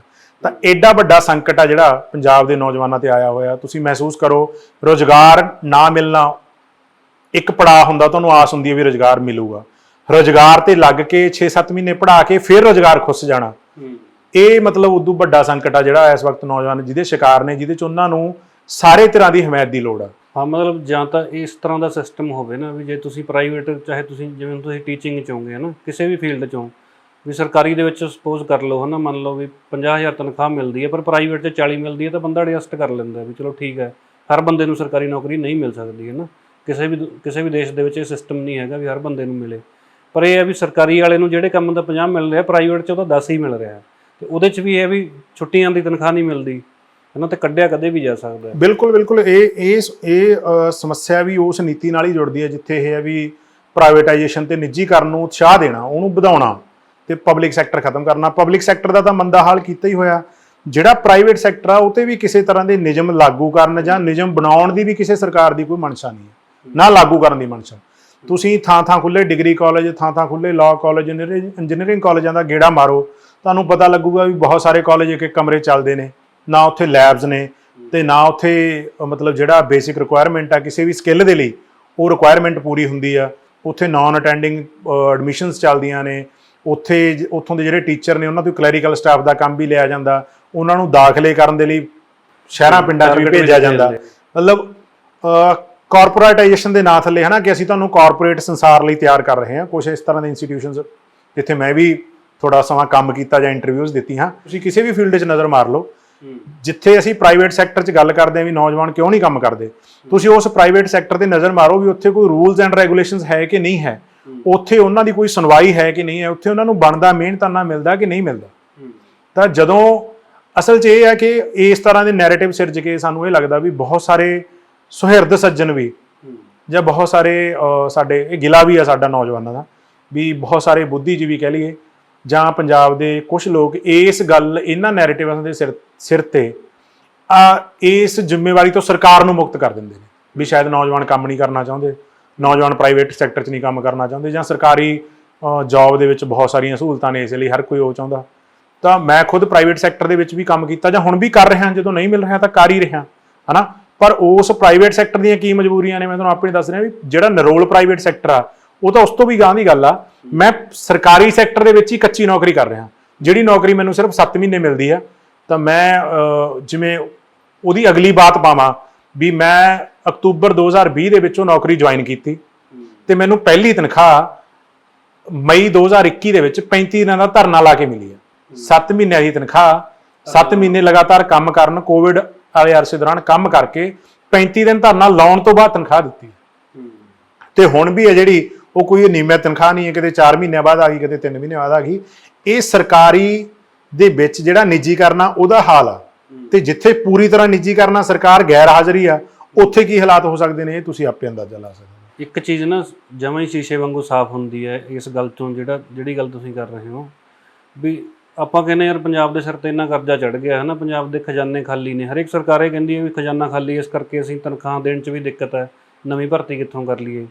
ਪਰ ਇਹ ਗੱਲ ਕੋਈ ਨਹੀਂ ਸਮਝਾਉਂਦਾ ਵੀ ਇਹ ਖਜ਼ਾਨਾ ਖਾਲੀ ਕਰਕੇ ਨਹੀਂ ਦਿੱਤਾ, ਹੈ ਨਾ। ਪੰਜਾਬ ਦੇ ਲੋਕ ਪਹਿਲੇ ਦਿਨ ਤੋਂ ਹਰ ਚੀਜ਼ ਤੇ ਟੈਕਸ ਭਰ ਰਹੇ ਆ, ਜਿਹਦੀ ਪਰਸੈਂਟੇਜ ਵੀ ਵੱਧਦੀ ਜਾਂਦੀ ਹੈ ਤੇ ਉਹਦੀ ਮਤਲਬ ਚੀਜ਼ਾਂ ਦੀ ਗਿਣਤੀ ਵੀ ਵੱਧਦੀ ਜਾਂਦੀ ਹੈ। ਮਤਲਬ ਹੁਣ ਤਾਂ ਇਹ ਹੈ ਵੀ ਤੁਸੀਂ ਜਿਹੜੀ ਚੀਜ਼ ਖਰੀਦੀ ਤੁਸੀਂ ਕੁਛ ਹੋਰ ਚੀਜ਼ ਹੈ ਤੇ ਤੁਸੀਂ ਉਹੋ ਜਿਹੀ ਚੀਜ਼ ਲਈ ਟੈਕਸ ਭਰ ਰਹੇ ਹੋ ਜਿਹਦੇ ਲਈ ਤੁਸੀਂ ਬਿਲਿੰਗ ਨਹੀਂ ਹੈਗੀ। ਜਿਵੇਂ ਤੁਸੀਂ ਚਾਹੇ ਬਿਜਲੀ ਦਾ ਬਿੱਲ ਹੈ, ਚਾਹੇ ਤੁਸੀਂ ਕੋਈ ਬਾਜ਼ਾਰ 'ਚੋਂ ਕੋਈ ਚੀਜ਼ ਪਰਚੇਜ਼ ਕਰਦੇ ਹੋ, ਹਰ ਚੀਜ਼ 'ਤੇ ਪਹਿਲਾਂ ਸੈਂਟਰ ਦੇ ਟੈਕਸ ਨੇ, ਫਿਰ ਪੰਜਾਬ ਦੇ ਨੇ, ਫਿਰ ਉੱਤੇ ਸੈਸ ਲਾਇਆ ਜਾਂਦਾ। ਕਿ ਪੈਸਾ ਸਾਰਾ ਹੈਗਾ ਜਿਹੜਾ ਉਹ ਸਾਰਾ ਤਨਖਾਹ 'ਚ ਤਾਂ ਗਿਆ ਨਹੀਂ, ਸਰਕਾਰੀ ਨੌਕਰੀਆਂ ਤਾਂ ਘਟ ਰਹੀਆਂ ਨੇ ਦਿਨੋਂ ਦਿਨ। ਵੀ ਇਹਦਾ ਮਤਲਬ ਇਹ ਹੈ ਵੀ ਇਸ ਚਿੰਤਨ ਕਰਨ ਦੀ ਬਜਾਏ ਵੀ ਇਹ ਕਰਪਸ਼ਨ ਕਿਵੇਂ ਰੋਕਣੀ ਹੈ ਜਾਂ ਪਾਲਿਸੀਆਂ ਚੇਂਜ ਕਰਨ ਦਾ ਮਸਲਾ ਹੋ ਸਕਦਾ ਹੈ ਨਾ, ਉਹ ਕਰਨ ਦੀ ਬਜਾਏ ਇਹ ਲੌਜਿਕ ਦਿੱਤਾ ਜਾਂਦਾ ਵੀ ਇਹ ਤਾਂ ਪਿਛਲੀ ਸਰਕਾਰ ਨੇ ਐਂ ਕਰਤਾ, ਪਿਛਲੀ ਸਰਕਾਰ ਨੇ ਖਜ਼ਾਨਾ ਖਾਲੀ ਕਰਤਾ। ਵੀ ਹੁਣ ਤਾਂ ਤੁਹਾਡੇ ਹੱਥ 'ਚ ਹੈ ਤੇ ਖਜ਼ਾਨਾ ਕੌਣ ਭਰਦਾ? ਸਰਕਾਰ ਥੋੜੀ ਭਰਦੀ ਹੈ, ਮੁਲਾਜ਼ਮ ਹੀ ਭਰਦੇ ਨੇ ਖਜ਼ਾਨਾ ਵੀ। ਤਾਂ ਦੇਖੋ ਖਜ਼ਾਨਾ ਖਾਲੀ ਵਾਲਾ ਜਿਹੜਾ ਡਾਇਲੌਗ ਆਮ ਤੌਰ ਤੇ ਖਜ਼ਾਨਾ ਖਾਲੀ ਸੱਤਾ 'ਚ ਆਉਣ ਤੋਂ ਬਾਅਦ ਹੁੰਦਾ। ਜਦੋਂ ਸੱਤਾ 'ਚ ਆਏ ਨਹੀਂ ਹੁੰਦੇ ਉਦੋਂ ਜਿਹੜੇ ਵਾਅਦੇ ਕੀਤੇ ਜਾ ਰਹੇ ਹੁੰਦੇ ਨੇ ਵੀ ਇੰਨਿਆਂ ਨੂੰ ਰੁਜ਼ਗਾਰ ਦੇ ਦਿਆਂਗੇ, ਇਹਨਾਂ ਨੂੰ ਆਹ ਸਹੂਲਤਾਂ ਦੇ ਦਿਆਂਗੇ, ਅੰਕੜੇ ਤਾਂ ਉਦੋਂ ਵੀ ਪਤਾ ਹੁੰਦੇ ਨੇ। ਇਹ ਤਾਂ ਹੈ ਨਹੀਂਗਾ ਵੀ ਕਾਂਗਰਸ ਦੀ ਜਗ੍ਹਾ ਆਪ ਆ ਗਈ ਤਾਂ ਰਾਤ ਨੂੰ ਖਜ਼ਾਨਾ ਖਾਲੀ ਹੋ ਗਿਆ, ਜਾਂ ਆਪ ਦੀ ਜਗ੍ਹਾ ਕਾਂਗਰਸ ਜਾਂ ਬਾਦਲ ਕੇ ਆ ਕੇ ਖਜ਼ਾਨਾ ਖਾਲੀ ਹੋ ਗਿਆ। ਨੀਤੀਆਂ ਪਾਲਿਸੀਆਂ ਤਾਂ ਲਗਾਤਾਰ ਜਾਰੀ ਨੇ। ਇਹਦਾ ਮਤਲਬ ਅਸਲ ਦੇ ਵਿੱਚ ਜੋ ਗੱਲ ਆ ਉਹ ਹੈ ਵੀ ਇਹ ਇੱਛਾ ਨਹੀਂ ਹੈ ਕਿ ਜਨਤਕ ਖੇਤਰ ਦੇ ਲਈ ਕੁਝ ਕੀਤਾ ਜਾਵੇ। ਅਸਲ ਦੇ ਵਿੱਚ ਜੋ ਇੱਛਾ ਹੈ ਉਹ ਹੈ ਵੀ ਪ੍ਰਾਈਵੇਟ ਸੈਕਟਰ ਨੂੰ ਵਧਾਵਾ ਦੇ ਕੇ, ਪ੍ਰਾਈਵੇਟ ਸੈਕਟਰ ਨੂੰ ਜਿਵੇਂ ਨੀਤੀ ਪਾਲਿਸੀ ਦੀ ਆਪਾਂ ਗੱਲ ਕਰੀਏ, ਇੱਕ ਪਾਸੇ ਇਹ ਖਜ਼ਾਨਾ ਖਾਲੀ ਆ ਜਾਂ ਸਾਡੇ ਲਈ ਨਵੇਂ ਤੋਂ ਨਵੇਂ ਟੈਕਸ ਲਾਏ ਜਾ ਰਹੇ ਨੇ, ਦੂਜੇ ਪਾਸੇ ਕਾਰਪੋਰੇਟ ਸੈਕਟਰ ਨੂੰ ਜਿਹੜੀਆਂ ਵੱਡੀਆਂ ਸਬਸਿਡੀਆਂ ਦਿੱਤੀਆਂ ਜਾਂਦੀਆਂ, ਉਹਨਾਂ ਦੇ ਕਰਜ਼ੇ ਮਾਫ ਕੀਤੇ ਜਾਂਦੇ ਨੇ ਤੇ ਉਹਨਾਂ ਨੂੰ ਅੱਗੇ ਛੋਟਾਂ ਦਿੱਤੀਆਂ ਜਾਂਦੀਆਂ ਨੇ। ਜੇ ਆਪਾਂ ਹੁਣ ਪੰਜਾਬ ਦੀ ਗੱਲ ਕਰਨੀ ਹੋਵੇ ਤਾਂ ਇੱਥੋਂ ਜਨਤਕ ਖੇਤਰ ਦਾ ਜਿਹੜਾ ਬਠਿੰਡਾ ਥਰਮਲ ਦਾ ਬਿਜਲੀ ਪਲਾਂਟ ਆ ਉਹ ਬੰਦ ਕੀਤਾ ਗਿਆ। ਪ੍ਰਾਈਵੇਟ ਥਰਮਲ ਨਾਲ 25 ਸਾਲਾਂ ਦੇ ਸਮਝੌਤੇ ਹੋਏ ਨੇ ਵੀ ਬਿਜਲੀ ਲਈਏ ਨਾ ਲਈਏ, ਫਿਕਸ ਚਾਰਜਸ ਦੇ ਰੂਪ 'ਚ ਉਹਨਾਂ ਨੂੰ 400 ਕਰੋੜ ਰੁਪਇਆ ਇਸ ਸਾਲ ਅਦਾ ਕਰਨਾ। ਉਸ ਤੋਂ ਅੱਗੇ ਜਦੋਂ ਥਰਮਲ ਦੀ ਜ਼ਮੀਨ ਦੀ ਤਜਵੀਜ਼ ਆਈ ਹੈ ਤਾਂ ਉਹ ਕਿਹਾ ਜਾ ਰਿਹਾ ਵੀ ਉੱਥੇ ਡਰੱਗ ਪਾਰਕ ਬਣਾਇਆ ਜਾਊਗਾ। ਡਰੱਗ ਪਾਰਕ ਬਣਾਉਣ ਦੇ ਲਈ ਜਿਹੜੀ ਕੰਪਨੀ ਆਊਗੀ ਉਹਨੂੰ 1 ਰੁਪਏ ਏਕੜ ਦੇ ਹਿਸਾਬ ਨਾਲ ਲੀਜ਼ ਤੇ 99 ਸਾਲਾਂ ਲਈ ਜ਼ਮੀਨ ਦਿੱਤੀ ਜਾਊਗੀ। ਉਹਨੂੰ 1 ਰੁਪਏ ਦੇ ਹਿਸਾਬ ਤੇ 10,000 ਲੀਟਰ ਪਾਣੀ ਦਿੱਤਾ ਜਾਊਗਾ। ਤਾਂ ਜਾਨੀ ਜਿਹੜਾ ਖਜ਼ਾਨੇ ਦਾ ਮੂੰਹ ਖੁੱਲਾ ਉਹ ਕਾਰਪੋਰੇਟਸ ਦੇ ਲਈ ਮੂੰਹ ਖੁੱਲਾ, ਆਮ ਲੋਕਾਂ ਦੇ ਲਈ ਬੰਦ ਆ। ਤੇ ਜਦੋਂ ਕਿਸਾਨਾਂ ਨੂੰ ਸਰਕਾਰੀ ਜ਼ਮੀਨ ਠੇਕੇ ਤੇ ਦੇਣੀ ਆ ਉਦੋਂ ਬੋਲੀ ਕਰਾਈ ਜਾਂਦੀ ਹੈ। ਉਦੋਂ ਬੋਲੀ ਕਰਾਈ ਜਾਂਦੀ ਆ। ਜਦੋਂ ਕਾਰਪੋਰੇਟਸ ਨੂੰ ਜ਼ਮੀਨ ਦੇਣੀ ਆ ਉਦੋਂ 1 ਰੁਪਏ ਲੀਜ਼ ਤੇ, ਚਾਹੇ ਇਹ ਫਿਰ ਮਤਲਬ ਪੰਜਾਬ ਸਰਕਾਰ ਹੋਵੇ ਚਾਹੇ ਹੋਰ ਸਟੇਟਾਂ ਦੀਆਂ ਸਰਕਾਰਾਂ ਹੋਣ, ਇਹ ਵਰਤਾਰਾ ਸਾਰੇ ਕਿਤੇ ਆ। ਮਤਲਬ ਜੇ ਆਪਾਂ ਦੇਸ਼ ਪੱਧਰ ਤੇ ਵੀ ਝਲਕ ਮਾਰੀਏ ਤਾਂ ਜਿਵੇਂ ਪਿਛਲੇ 10 ਸਾਲਾਂ ਦੇ ਵਿੱਚ ਸਰਕਾਰੀ ਬੈਂਕਾਂ ਨੇ ਲਗਭਗ 12,000 ਕਰੋੜ ਰੁਪਏ ਦੇ ਕਰੀਬ ਜਿਹੜੇ ਕਰਜ਼ੇ ਨੇ ਕਾਰਪੋਰੇਟਸ ਤੇ ਵੱਟੇ ਖਾਤੇ ਪਾਏ ਨੇ, ਉਹਨਾਂ ਦੇ ਨਾਮ ਨਹੀਂ ਪਾਏ। ਤੇ ਇੱਥੇ ਆਮਸ ਦਾ ਉਹਨਾਂ ਦੇ ਨਾਮ ਜਨਤਕ ਨਹੀਂ ਕੀਤੇ ਗਏ ਕਿ ਕਿਹੜੀਆਂ ਕੰਪਨੀਆਂ ਦੇ ਨੇ, ਕਿਉਂਕਿ ਉਹ ਕਹਿੰਦੇ ਉਹਨਾਂ ਦੀ ਸ਼ਾਖ ਨੂੰ ਧੱਕਾ ਲੱਗਦਾ। ਤੇ ਤੁਸੀਂ ਇੱਥੇ ਆਮ ਬੰਦਾ ਇੱਕ ਬੈਂਕ ਦੇ 50 ਰੁਪਏ ਨਾ ਦੇਵੇ ਤਾਂ ਉਹਦੀ ਉੱਥੇ ਫੋਟੋ ਲੱਗਦੀ ਹੈ, ਉੱਤੇ FIR ਹੁੰਦੀ ਹੈ ਤੇ ਕੀ ਕੁਛ ਹੁੰਦਾ ਉਹ ਸਾਨੂੰ ਪਤਾ। ਇਹ ਸਰਕਾਰ ਤੋਂ ਵੈਸੇ ਜਿਵੇਂ ਇਹ ਹੈ ਵੀ ਕਿਉਂਕਿ ਪਹਿਲੀ ਵਾਰ ਇਹਨਾਂ ਦੀ ਸੱਤਾ 'ਚ ਆਈ ਹੈ ਇਹ ਪੰਜਾਬ ਦੇ ਵਿੱਚ, ਇਹਨੂੰ ਅੰਨਾ ਸਮਰਥਨ ਵੀ ਦਿੱਤਾ ਪੰਜਾਬੀਆਂ ਨੇ, ਹੈ ਨਾ। ਉਹ ਜਿਹੜੀਆਂ ਕਿਸੇ ਵੀ ਪਾਰਟੀ ਦੇ, ਕਿਉਂਕਿ ਵੋਟਰ ਤਾਂ ਉਹੀ ਨੇ ਨਾ, ਹੈ ਨਾ। ਇੰਨੀਆਂ ਸੀਟਾਂ ਇਸੇ ਕਰਕੇ ਆ ਗਈਆਂ। ਇਹਦੇ ਤੋਂ ਖਾਸੀਆਂ ਉਮੀਦਾਂ ਸੀਗੀਆਂ ਲੋਕਾਂ ਨੂੰ, ਤੇ ਹਲੇ ਵੀ ਕਾਫੀ ਵੱਡਾ ਤਬਕਾ ਜਿਹੜਾ ਇਹ ਕਹਿੰਦਾ ਵੀ ਸਰਕਾਰ ਨੂੰ ਸਮਾਂ ਦਿਓ। ਪਰ ਮੈਨੂੰ ਲੱਗਦਾ ਵੀ 1158 ਨੌਜਵਾਨ ਤਾਂ ਪੰਜਾਬ ਦੇ ਵਿੱਚੋਂ ਕੁਛ ਵੀ ਨਹੀਂ ਹੁੰਦੇ, ਹੈ ਨਾ। ਇੰਨੇ ਮਤਲਬ ਜਿੱਥੇ ਤੁਹਾਡੇ ਕੋਲੇ ਲੱਖਾਂ ਦੇ ਵਿੱਚ ਬੇਰੁਜ਼ਗਾਰ ਨੇ, ਤੁਸੀਂ 1158 ਬੰਦੇ ਨੂੰ ਨਾ ਤਾਂ ਨੌਕਰੀ ਦੇ ਸਕੇ ਹੋ, ਨਾ ਉਹਨਾਂ ਦੇ ਕੇਸ ਦੀ ਪੈਰਵਾਈ ਕਰ ਸਕੇ ਹੋ। ਫਿਰ ਤਾਂ ਇਹ ਹੈ ਵੀ ਜਾਂ ਤਾਂ ਤੁਹਾਡੇ 'ਚ ਯੋਗਤਾ ਨਹੀਂ ਹੈਗੀ ਜਾਂ ਫਿਰ ਤੁਸੀਂ ਕਰਨਾ ਹੀ ਨਹੀਂ ਚਾਹੁੰਦੇ। ਦੇਖੋ, ਸਮਾਂ ਦੇਣ ਦੀ ਜੋ ਗੱਲ ਹੈ, ਜੇ ਅਸੀਂ 1158 ਦੇ ਸੰਦਰਭ 'ਚ ਗੱਲ ਕਰੀਏ ਤਾਂ ਮੈਨੂੰ ਲੱਗਦਾ ਵੀ ਹਮਦਰਦੀ ਜ਼ਾਹਰ ਕਰਨ ਵਾਸਤੇ ਸਮੇਂ ਦੀ ਜ਼ਰੂਰਤ ਨਹੀਂ ਹੁੰਦੀ। 8 ਤਰੀਕ ਦਾ ਫੈਸਲਾ ਆਇਆ ਹੋਇਆ, 8 ਤਰੀਕ ਦੀ ਇਹ ਭਰਤੀ ਹੈ ਜਿਹੜੀ, ਇਹਨੂੰ ਸਿੰਗਲ ਬੈਂਚ ਦੇ ਜੱਜ ਨੇ ਰੱਦ ਕੀਤਾ ਹੋਇਆ, ਤੇ ਅੱਜ ਮੈਨੂੰ ਲੱਗਦਾ ਆਪਾਂ 21 ਤਰੀਕ ਨੂੰ ਗੱਲ ਕਰ ਰਹੇ ਹਾਂ। 15 ਦਿਨਾਂ ਦੇ ਵਿੱਚ ਇੱਕ ਬਿਆਨ ਵੀ ਦੇਣ ਦਾ ਜੇ ਸਮਾਂ ਨਹੀਂ ਨਿਕਲ ਰਿਹਾ ਤਾਂ ਇਹ ਮਾਮਲਾ ਸਮਾਂ ਨਾ ਹੋਣ ਦਾ ਨਹੀਂ, ਮਾਮਲਾ ਨੀਅਤ ਦਾ, ਵੀ ਅਸੀਂ ਇਹ ਕਰਨਾ ਕਿ ਨਹੀਂ ਕਰਨਾ। ਇਸੇ ਤਰ੍ਹਾਂ ਦੇ ਹੀ ਹੋਰ ਬਹੁਤ ਸਾਰੇ ਮਾਮਲੇ ਨੇ ਵੀ ਇੱਕ ਪਾਸੇ ਤੁਸੀਂ ਪੰਜਾਬ ਦੇ ਵਿੱਚ ਇਹ ਗੱਲ ਕਰਦੇ ਹੋ, ਜੋ ਨਵੀਂ ਸਰਕਾਰ ਆਈ ਹੈ ਖਾਸ ਕਰਕੇ, ਵੀ ਅਸੀਂ ਜਨਤਕ ਸਿੱਖਿਆ ਤੇ ਜਨਤਕ ਸਿਹਤ, ਸਾਡੇ 2 ਫਰੰਟ ਨੇ ਜਿਨ੍ਹਾਂ ਤੇ ਅਸੀਂ ਰੈਵੋਲੂਸ਼ਨਰੀ ਕੰਮ ਕਰਨਾ, ਅਸੀਂ ਬਹੁਤ ਵੱਡਾ ਬਦਲਾਅ ਲਿਆ ਦਿਆਂਗੇ ਜਿਹੜਾ ਪਹਿਲਾਂ ਆਇਆ ਨਹੀਂ, ਜਿਹਦੀ ਪੰਜਾਬ ਨੂੰ ਬਹੁਤ ਜ਼ਿਆਦਾ ਲੋੜ ਆ, ਸੱਚੀਓ ਲੋੜ ਆ। ਪਰ ਉਸ ਬਦਲਾਅ ਦੀ ਸ਼ੁਰੂਆਤ ਕਿਵੇਂ ਹੁੰਦੀ ਹੈ ਵੀ ਤੁਸੀਂ ਇੱਕ ਨਿੱਜੀ ਯੂਨੀਵਰਸਿਟੀ ਦੇ ਬੰਦੇ ਨੂੰ ਇੱਥੋਂ ਰਾਜ ਸਭਾ ਦਾ ਮੈਂਬਰ ਭੇਜਦੇ ਹੋ, ਤੇ ਤੁਹਾਡੇ ਕੋਲੇ, ਸਾਡੇ ਉਚੇਰੀ ਸਿੱਖਿਆ ਮੰਤਰੀ ਕੋਲੇ ਸਰਕਾਰੀ ਕਾਲਜਾਂ ਦਾ ਦੌਰਾ ਕਰਨ ਦਾ ਸਮਾਂ ਨਹੀਂ ਹੈ, ਪਰ ਉਹ ਪ੍ਰਾਈਵੇਟ ਯੂਨੀਵਰਸਿਟੀਆਂ ਦੇ ਸਮਾਗਮਾਂ ਵਿੱਚ ਸ਼ਾਮਲ ਹੁੰਦੇ ਨੇ, ਉੱਥੇ ਜਾਂਦੇ ਨੇ। ਇਸੇ ਤਰ੍ਹਾਂ ਜਦੋਂ ਇਹ ਦੌਰ ਆ ਵੀ ਸੰਕਟ ਦਾ, ਐਡਾ ਵੱਡਾ ਸੰਕਟ ਮੂੰਹ ਆਈ ਹੋਈ ਆ ਪੰਜਾਬ ਦੀ ਨੌਜਵਾਨੀ, ਤਾਂ ਨੌਜਵਾਨੀ ਦੀ ਬਾਂਹ ਫੜਨ ਦੀ ਥਾਂ ਤੇ ਤੁਸੀਂ ਉਹਨਾਂ ਨੂੰ ਗੱਲਬਾਤ ਦਾ ਸੱਦਾ ਦੇਣ ਦੀ ਥਾਂ ਤੇ ਗੱਲਬਾਤ ਕਰਨ ਆਏ ਨੌਜਵਾਨਾਂ ਨੂੰ ਮਿਲਣ ਦਾ ਸਮਾਂ ਨਹੀਂ ਦਿੰਦੇ। ਤਾਂ ਇਹ ਤੁਹਾਡੀ ਜਿਹੜੀ ਕੁੱਲ ਵਰਤਾਰਾ ਉਹ ਤੇ ਸਵਾਲ ਖੜੇ ਕਰਦਾ ਕਿ ਤੁਸੀਂ ਵਾਕਈ ਸਮੇਂ ਦੀ ਮੰਗ ਕਰਦੇ ਹੋ ਜਾਂ ਫਿਰ ਇਹ ਸਮੇਂ ਦਾ ਸਿਰਫ ਇੱਕ ਬਹਾਨਾ, ਤੇ ਤੁਹਾਡਾ ਪਹਿਲਾਂ ਦੀਆਂ ਨੀਤੀਆਂ ਪਾਲਿਸੀਆਂ ਨਾਲੋਂ ਕੋਈ ਫਰਕ ਨਹੀਂ ਹੈ, ਪੰਜਾਬ ਦੇ ਲੋਕਾਂ ਨੇ ਦੇਖਣਾ। 1158 ਜਿਹੜੇ ਤੁਹਾਡੇ ਨਾਲ ਦੇ ਨੌਜਵਾਨ ਮੁੰਡੇ ਕੁੜੀਆਂ ਨੇ, ਜਾਂ ਆਪਾਂ ਕਹੀਏ ਵੀ ਉਹ ਕੁਆਲੀਫਾਈਡ ਪ੍ਰੋਫੈਸਰ ਨੇ ਜਿਨ੍ਹਾਂ ਨੂੰ ਸਿਰਫ ਸਰਕਾਰ ਨੌਕਰੀ ਦੇ ਨਹੀਂ ਰਹੀ ਹੈ ਨਾ, ਇਹ ਸਾਰੇ ਆਮ ਘਰਾਂ ਦੇ ਹੀ ਹੋਣਗੇ? ਤੁਸੀਂ ਜਦੋਂ ਇਕੱਠੇ ਹੀ ਰਹਿੰਦੇ ਹੋ, ਜਦੋਂ ਸੰਘਰਸ਼ ਕਰਦੇ ਹੋ ਆਪਸ? ਬਿਲਕੁਲ ਬਿਲਕੁਲ, ਬਹੁਤ ਸਾਰੇ ਜਿਹੜੇ ਸਾਡਾ ਵੱਡਾ ਹਿੱਸਾ ਜਿਹੜਾ ਸਾਡਾ ਉਹ ਜਨਤਕ ਖੇਤਰ ਦੀ ਪੜ੍ਹਾਈ ਕਰਕੇ ਆਇਆ, ਆਮ ਘਰਾਂ ਦੇ ਧੀਆਂ ਪੁੱਤ ਨੇ, ਤੇ ਇਸੇ ਤਰ੍ਹਾਂ ਦੀਆਂ ਸਟਰਗਲਸ ਜਿਸ ਤਰ੍ਹਾਂ ਦੀਆਂ ਮੇਰੀਆਂ ਨੇ, ਬਹੁਤ ਸਾਰੇ ਸਾਥੀਆਂ ਦੀਆਂ ਇਸੇ ਤਰ੍ਹਾਂ ਦੀਆਂ ਸਟਰਗਲਸ ਨੇ। ਉਹ ਇੱਕ ਉਹਨਾਂ ਨੂੰ ਆਸ ਬੱਝੀ ਸੀ ਵੀ ਚਲੋ 25 ਸਾਲਾਂ ਬਾਅਦ ਭਰਤੀ ਹੋਣ ਲੱਗੀ ਆ ਤਾਂ ਸ਼ਾਇਦ ਸਾਡਾ ਜਿਹੜਾ ਮਤਲਬ ਭਵਿੱਖ ਆ ਉਹ ਸੰਵਰ ਜੂਗਾ। ਤੇ ਇਸੇ ਲਈ ਮਤਲਬ ਸਾਡੇ ਲਈ ਇਹ ਜਿਹੜਾ ਸੰਕਟ ਆ ਉਹ ਜੀਣ ਮਰਨ ਦਾ ਸੰਕਟ ਆ। ਸਾਡੇ ਜ਼ਿੰਦਗੀ ਦਾ ਜੋ ਭਵਿੱਖ ਦੀ ਦਿਸ਼ਾ ਉਹ ਇਸ ਨੌਕਰੀ ਨਾਲ ਬਹੁਤ ਨੇੜਿਓਂ ਜੁੜੀ ਹੋਈ ਆ। ਹੁਣ ਖਾਸ ਕਰਕੇ ਉਦੋਂ ਜਦੋਂ ਸਾਡੇ ਚੋਂ ਅੱਧਾ ਹਿੱਸਾ ਉਹ ਆ ਜਿਨ੍ਹਾਂ ਤੋਂ ਪਿਛਲੀਆਂ ਨੌਕਰੀਆਂ ਤੋਂ ਅਸਤੀਫੇ ਦਵਾ ਲਏ ਗਏ ਨੇ ਜੁਆਇਨ ਕਰਨ ਦੇ ਲਈ। ਜਿੱਥੇ ਵੀ ਉਹ ਕੋਈ ਨੌਕਰੀ ਕਰ ਰਿਹਾ ਸੀ, ਚਾਹੇ ਉਹ ਪ੍ਰਾਈਵੇਟ ਸੀ, ਅਰਧ ਸਰਕਾਰੀ ਸੀ ਜਾਂ ਸਰਕਾਰੀ ਵੀ ਸੀ, ਉਹਨਾਂ ਤੋਂ ਪੁਰਾਣੀਆਂ ਨੌਕਰੀਆਂ ਛੁਡਾ ਲਈਆਂ ਗਈਆਂ ਨੇ। ਨਵੀਆਂ ਨੌਕਰੀਆਂ ਨਾਲ ਸੰਬੰਧਿਤ ਜਿਹੜਾ ਕੇਸ ਸੀ ਤੁਸੀਂ ਉਹਦੀ ਪੈਰਵਾਈ ਨਹੀਂ ਕਰਦੇ, ਤਾਂ ਜਾਨੀ ਜਿਹੜਾ ਉਹਨਾਂ ਕੋਲੇ ਮਾੜਾ ਮੋਟਾ ਰੁਜ਼ਗਾਰ ਸੀ ਉਹ ਵੀ ਖੋਇਆ ਗਿਆ। ਤਾਂ ਉਹ ਸਭ ਤੋਂ ਵੱਧ ਸੰਕਟ ਦਾ ਸ਼ਿਕਾਰ ਹੋਏ ਨੇ। ਜਿਹੜਾ ਤੁਹਾਡੇ ਮਾਂ ਪਿਓ ਨੇ ਹਨਾ, ਉਹਨਾਂ ਨੇ ਬਹੁਤ ਥੋੜ੍ਹੀ ਤਨਖਾਹਾਂ ਤੇ ਮਤਲਬ ਸਰਕਾਰੀ ਮਹਿਕਮਿਆਂ 'ਚ ਪ੍ਰਾਈਵੇਟ ਨੌਕਰੀਆਂ ਕੀਤੀਆਂ। ਜਦੋਂ ਉਹਨੂੰ ਇਹ ਲੱਗਿਆ, ਜਦੋਂ ਤੁਹਾਡੀ ਫੈਲੋਸ਼ਿਪ ਲੱਗੀ ਹੋਣੀ ਹੈ PhD, ਉਦੋਂ ਤਾਂ ਉਹਨੂੰ ਇਹ ਲੱਗਿਆ ਹੋ ਵੀ ਹਾਂ ਮੇਰੇ ਮੁੰਡੇ ਦੀ ਜਾਂ ਸਾਡੀ ਕੀਤੀ ਹੋਈ ਮਿਹਨਤ ਰਾਸ ਆ ਗਈ ਹੈ ਨਾ। ਅਤੇ ਹੁਣ ਮਤਲਬ ਇਹ ਜਦੋਂ ਉਹਨਾਂ ਨੂੰ ਲੱਗਦਾ ਤੁਹਾਡੇ ਵੀ ਮਤਲਬ ਅੱਗੇ ਬੱਚੇ ਹੋ ਗਏ, ਮਤਲਬ ਹਾਲੇ ਵੀ ਉਹਨਾਂ ਨੂੰ ਇਹ ਲੱਗਦਾ ਵੀ ਸਾਡੇ ਬੱਚਿਆਂ ਦਾ ਫਿਊਚਰ ਹੈ ਜਿਹੜਾ ਉਹ ਸਿਕਿਉਰ ਨਹੀਂ ਹੈਗਾ, ਤਾਂ ਹੁਣ ਉਹ ਕੀ ਤੁਹਾਡੇ ਨਾਲ ਜਦੋਂ ਗੱਲਾਂ ਕਰਦੇ ਨੇ ਕੀ ਸਮਝਦੇ ਨੇ ਉਹ ਵੀ ਕਿਉਂ ਐਂ ਹੋ ਰਿਹਾ ਗਾ? ਦੇਖੋ, ਇਸ ਹਾਲਤ 'ਚ ਮਤਲਬ ਸਾਨੂੰ ਪਹਿਲਾਂ ਤਾਂ ਇਹ ਦੱਸਣਾ ਬਹੁਤ ਮੁਸ਼ਕਲ ਦੀ ਘੜੀ ਸੀ ਉਹ, ਜਦੋਂ ਸਾਨੂੰ ਇਹ ਘਰਾਂ 'ਚ ਸਾਨੂੰ ਇਹ ਦੱਸਣਾ ਪੈ ਰਿਹਾ ਸੀ ਵੀ ਜਿਹੜਾ ਰੁਜ਼ਗਾਰ ਮਿਲਣ ਦੀ ਆਪਾਂ ਖੁਸ਼ੀ ਬਣਾ ਰਹੇ ਸੀ ਉਹ ਰੁਜ਼ਗਾਰ ਸੰਕਟ ਦੇ ਮੂੰਹ ਆ ਗਿਆ। ਫਿਲਹਾਲ ਉਹ 'ਤੇ ਕੁਐਸਚਨ ਮਾਰਕ ਲੱਗ ਗਿਆ ਤੇ ਅਸੀਂ ਵਾਪਸ ਉੱਥੇ ਆ ਖੜ੍ਹੇ ਹਾਂ ਜਿੱਥੇ ਅਸੀਂ ਪਹਿਲਾਂ ਸੀਗੇ, ਹੈ ਨਾ। ਉਹੀ ਅਨਿਸ਼ਚਿਤਤਾ ਤੇ ਉਹੀ, ਚਾਹੇ ਉਹ ਪ੍ਰਾਈਵੇਟ ਸੈਕਟਰ ਆ ਜਾਂ ਅਰਧ ਸਰਕਾਰੀ ਸੈਕਟਰ ਆ, ਉਹੀ ਸ਼ੋਸ਼ਣ, ਘੱਟ ਤਨਖਾਹਾਂ ਤੇ ਉਸ ਤਰ੍ਹਾਂ ਦਾ ਸਾਰਾ ਕੁਛ। ਹੁਣ ਜਦੋਂ ਮਤਲਬ ਇਹ ਲੱਗਦਾ ਵੀ ਜਿਹੜੀਆਂ ਮਾਂ-ਬਾਪ ਨੂੰ ਵੀ ਇੱਕ ਆਸਾਂ ਸੀ ਵੀ ਚਲੋ ਮਿਹਨਤਾਂ ਦਾ ਮੁੱਲ ਪੈਂਦਾ ਹੁੰਦਾ, ਤਾਂ ਉਹਨਾਂ ਦੇ ਮਨਾਂ 'ਚ ਵੀ ਇਹ ਸਵਾਲ ਉੱਠਣੇ ਖੜੇ ਹੋ ਗਏ ਨੇ ਵੀ ਯਾਰ ਫਿਰ ਹੁਣ ਕਿੰਨਾ ਕੁ ਚਿਰ ਆਪਾਂ ਦੇਖਾਂਗੇ, ਹੈ ਨਾ। ਤਾਂ ਜਿਵੇਂ ਮੈਂ ਖੁਦ ਦੀ ਗੱਲ ਕਰਾਂ ਤਾਂ ਮੈਂ ਬਹੁਤ ਸੁਚੇਤ ਰੂਪ 'ਚ ਇਹ ਫੈਸਲਾ ਲਿਆ ਸੀ ਵੀ ਜਿਹੜਾ MPhil PhD ਦੀ ਪੜ੍ਹਾਈ ਦੌਰਾਨ ਵੀ ਮੈਂ ਆਸਾਨੀ ਨਾਲ ਬਾਹਰ ਜਾ ਸਕਦਾ ਸੀ, ਪਰ ਇਹ ਫੈਸਲਾ ਲਿਆ ਸੀ ਵੀ ਇੱਥੇ ਰਹਿ ਕੇ ਮੈਨੂੰ ਲੱਗਿਆ ਸੀ ਵੀ ਆਪਾਂ ਇੱਥੇ ਹੀ ਕਰ ਸਕਦੇ ਹਾਂ। ਵੀ ਉਹ ਇਹ ਲੱਗਿਆ ਸੀ ਵੀ ਸ਼ਾਇਦ ਠੀਕ ਚੀਜ਼ਾਂ ਚੱਲ ਰਹੀਆਂ ਨੇ, ਆਪਾਂ ਨੂੰ ਮੌਕਾ ਵੀ ਮਿਲੂਗਾ ਤੇ ਆਪਾਂ ਇੱਥੇ ਆਪਦੀ ਜ਼ਿੰਦਗੀ ਵੀ ਸੁਧਾਰ ਸਕਦੇ ਹਾਂ, ਤੇ ਜਦੋਂ ਆਪ ਸੁਧਾਰਾਂਗੇ, ਕੰਮ ਕਰਾਂਗੇ, ਤਾਂ ਸ਼ਾਇਦ ਕੁਛ ਹੋਰ ਜ਼ਿੰਦਗੀਆਂ ਵੀ ਸੁਧਰਨਗੀਆਂ, ਹੋਰ ਜ਼ਿੰਦਗੀਆਂ ਨੂੰ ਵੀ ਮੌਕੇ ਮਿਲਣਗੇ। ਤੇ ਹੁਣ ਉਸ ਗੱਲ ਤੇ ਕੁਐਸਚਨ ਉੱਠਣੇ ਸ਼ੁਰੂ ਹੋ ਗਏ ਨੇ, ਉਸ ਗੱਲ ਤੇ ਪ੍ਰਸ਼ਨ ਚਿੰਨ੍ਹ ਲੱਗ ਗਿਆ ਵੀ ਇੱਥੇ ਟਿਕੇ ਰਹਿਣ ਦਾ ਫੈਸਲਾ ਇਹ ਠੀਕ ਸੀ ਜਾਂ ਸਾਨੂੰ ਇਹਦੇ ਬਾਰੇ ਮੁੜ ਸੋਚਣਾ ਚਾਹੀਦਾ, ਵਿਚਾਰਨਾ ਚਾਹੀਦਾ। ਇਸ ਤਰ੍ਹਾਂ ਦੀ ਹਾਲਾਤ 'ਚ ਬਹੁਤ ਸਾਰੇ ਨੌਜਵਾਨ ਲੰਘ ਰਹੇ ਹੋਣਗੇ। ਹਾਲਾਂਕਿ ਅਸੀਂ ਹਜੇ ਵੀ ਮਤਲਬ ਤਿੱਖਾ ਸੰਘਰਸ਼ ਕਰਕੇ ਆਪਦੀ ਇਹ ਨੌਕਰੀ ਬਚਾਉਣ ਦੇ ਨਜ਼ਰੀਏ ਤੋਂ ਹੀ ਚੀਜ਼ਾਂ ਨੂੰ ਦੇਖ ਰਹੇ ਹਾਂ, ਪਰ ਬਹੁਤ ਸਾਰੇ ਨੌਜਵਾਨ ਹੋਣਗੇ ਜਿਨ੍ਹਾਂ ਦੇ ਮਨਾਂ 'ਚ ਇਹ ਸਵਾਲ ਖੜੇ ਹੋ ਗਏ ਹੋਣਗੇ। ਸਾਡੀ ਜਦੋਂ ਅਕਸਰ ਗੱਲਾਂ ਬਾਤਾਂ ਚੱਲਦੀਆਂ ਨੇ, ਇਹ ਸਾਰੇ ਹੀ ਨੌਜਵਾਨ ਜਿਹੜੇ ਸਿਲੈਕਟਡ ਨੌਜਵਾਨ ਨੇ, ਤਾਂ ਬਹੁਤ ਵੱਡਾ ਹਿੱਸਾ ਹੁੰਦਾ ਜਿਨ੍ਹਾਂ ਦੇ ਗਿਲੇ ਹੁੰਦੇ ਨੇ, ਜਿਹੜੇ ਨਿਰਾਸ਼ ਨੇ ਵੀ ਇੱਥੇ ਕੁਝ ਨਹੀਂ ਹੋ ਸਕਦਾ ਜੀ, ਆਪਾਂ ਐਵੇਂ ਮੱਥਾ ਮਾਰੀ ਜਾਂਦੇ ਹਾਂ, ਆਪਾਂ ਚਲੋ ਮਤਲਬ ਵੀ ਬਾਹਰ ਨੂੰ। ਬਹੁਤ ਸਾਰੇ ਸਾਥੀਆਂ ਨੇ ਸ਼ਾਇਦ ਤਿਆਰੀਆਂ ਵੀ ਕਰਤੀਆਂ ਨੇ, ਉਹਨਾਂ ਨੇ ਆਪਣੀ ਫਾਈਲ ਲਾਉਣ ਦੇ ਪ੍ਰੋਸੈਸ ਉਸ ਤਰ੍ਹਾਂ ਦੇ, ਕਿਉਂਕਿ ਕੁਆਲੀਫਾਈਡ ਨੌਜਵਾਨ ਨੇ, ਆਸਾਨੀ ਨਾਲ ਸ਼ਾਇਦ ਉਹਨਾਂ ਦਾ ਬਣ ਵੀ ਜਾਣਾ ਹੈ। ਪਰ ਇਹ ਮਤਲਬ ਇਹ ਸੰਕਟ ਆ ਜਿਹੜਾ ਹਰ ਬੰਦਾ ਨਹੀਂ ਜਾ ਸਕਦਾ, ਹਰ ਬੰਦਾ ਜਾ ਨਹੀਂ ਸਕਦਾ, ਬੰਦੇ ਕੋਲੇ ਪੈਸਾ ਨਹੀਂ ਹੈਗਾ, ਅਫੋਰਡ ਵੀ ਨਹੀਂ ਕਰ ਸਕਦੇ ਬਹੁਤ ਸਾਰੇ।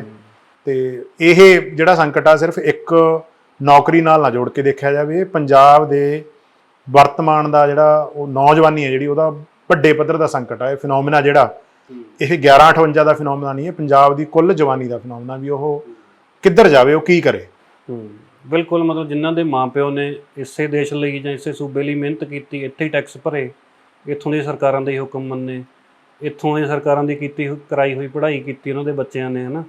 ਅਤੇ ਹੁਣ ਉਹ ਪ੍ਰਾਈਵੇਟ ਨੌਕਰੀਆਂ ਵੀ ਇੱਥੇ ਹੀ ਕਰ ਰਹੇ ਆ। ਪਰ ਜਦੋਂ ਤੁਸੀਂ ਇਹ ਕਹਿਣਾ ਵੀ ਹਾਂ ਯਾਰ ਠੀਕ ਆ, ਜੇ ਮੌਕਾ ਮਿਲ ਰਿਹਾ ਤਾਂ ਬਾਹਰ ਚਲੇ ਜਾਓ, ਵੀ ਮੌਕਾ ਕੋਈ ਬਾਹਰਲਾ ਦੇਸ਼ ਦੇਵੇ, ਹੈ ਨਾ।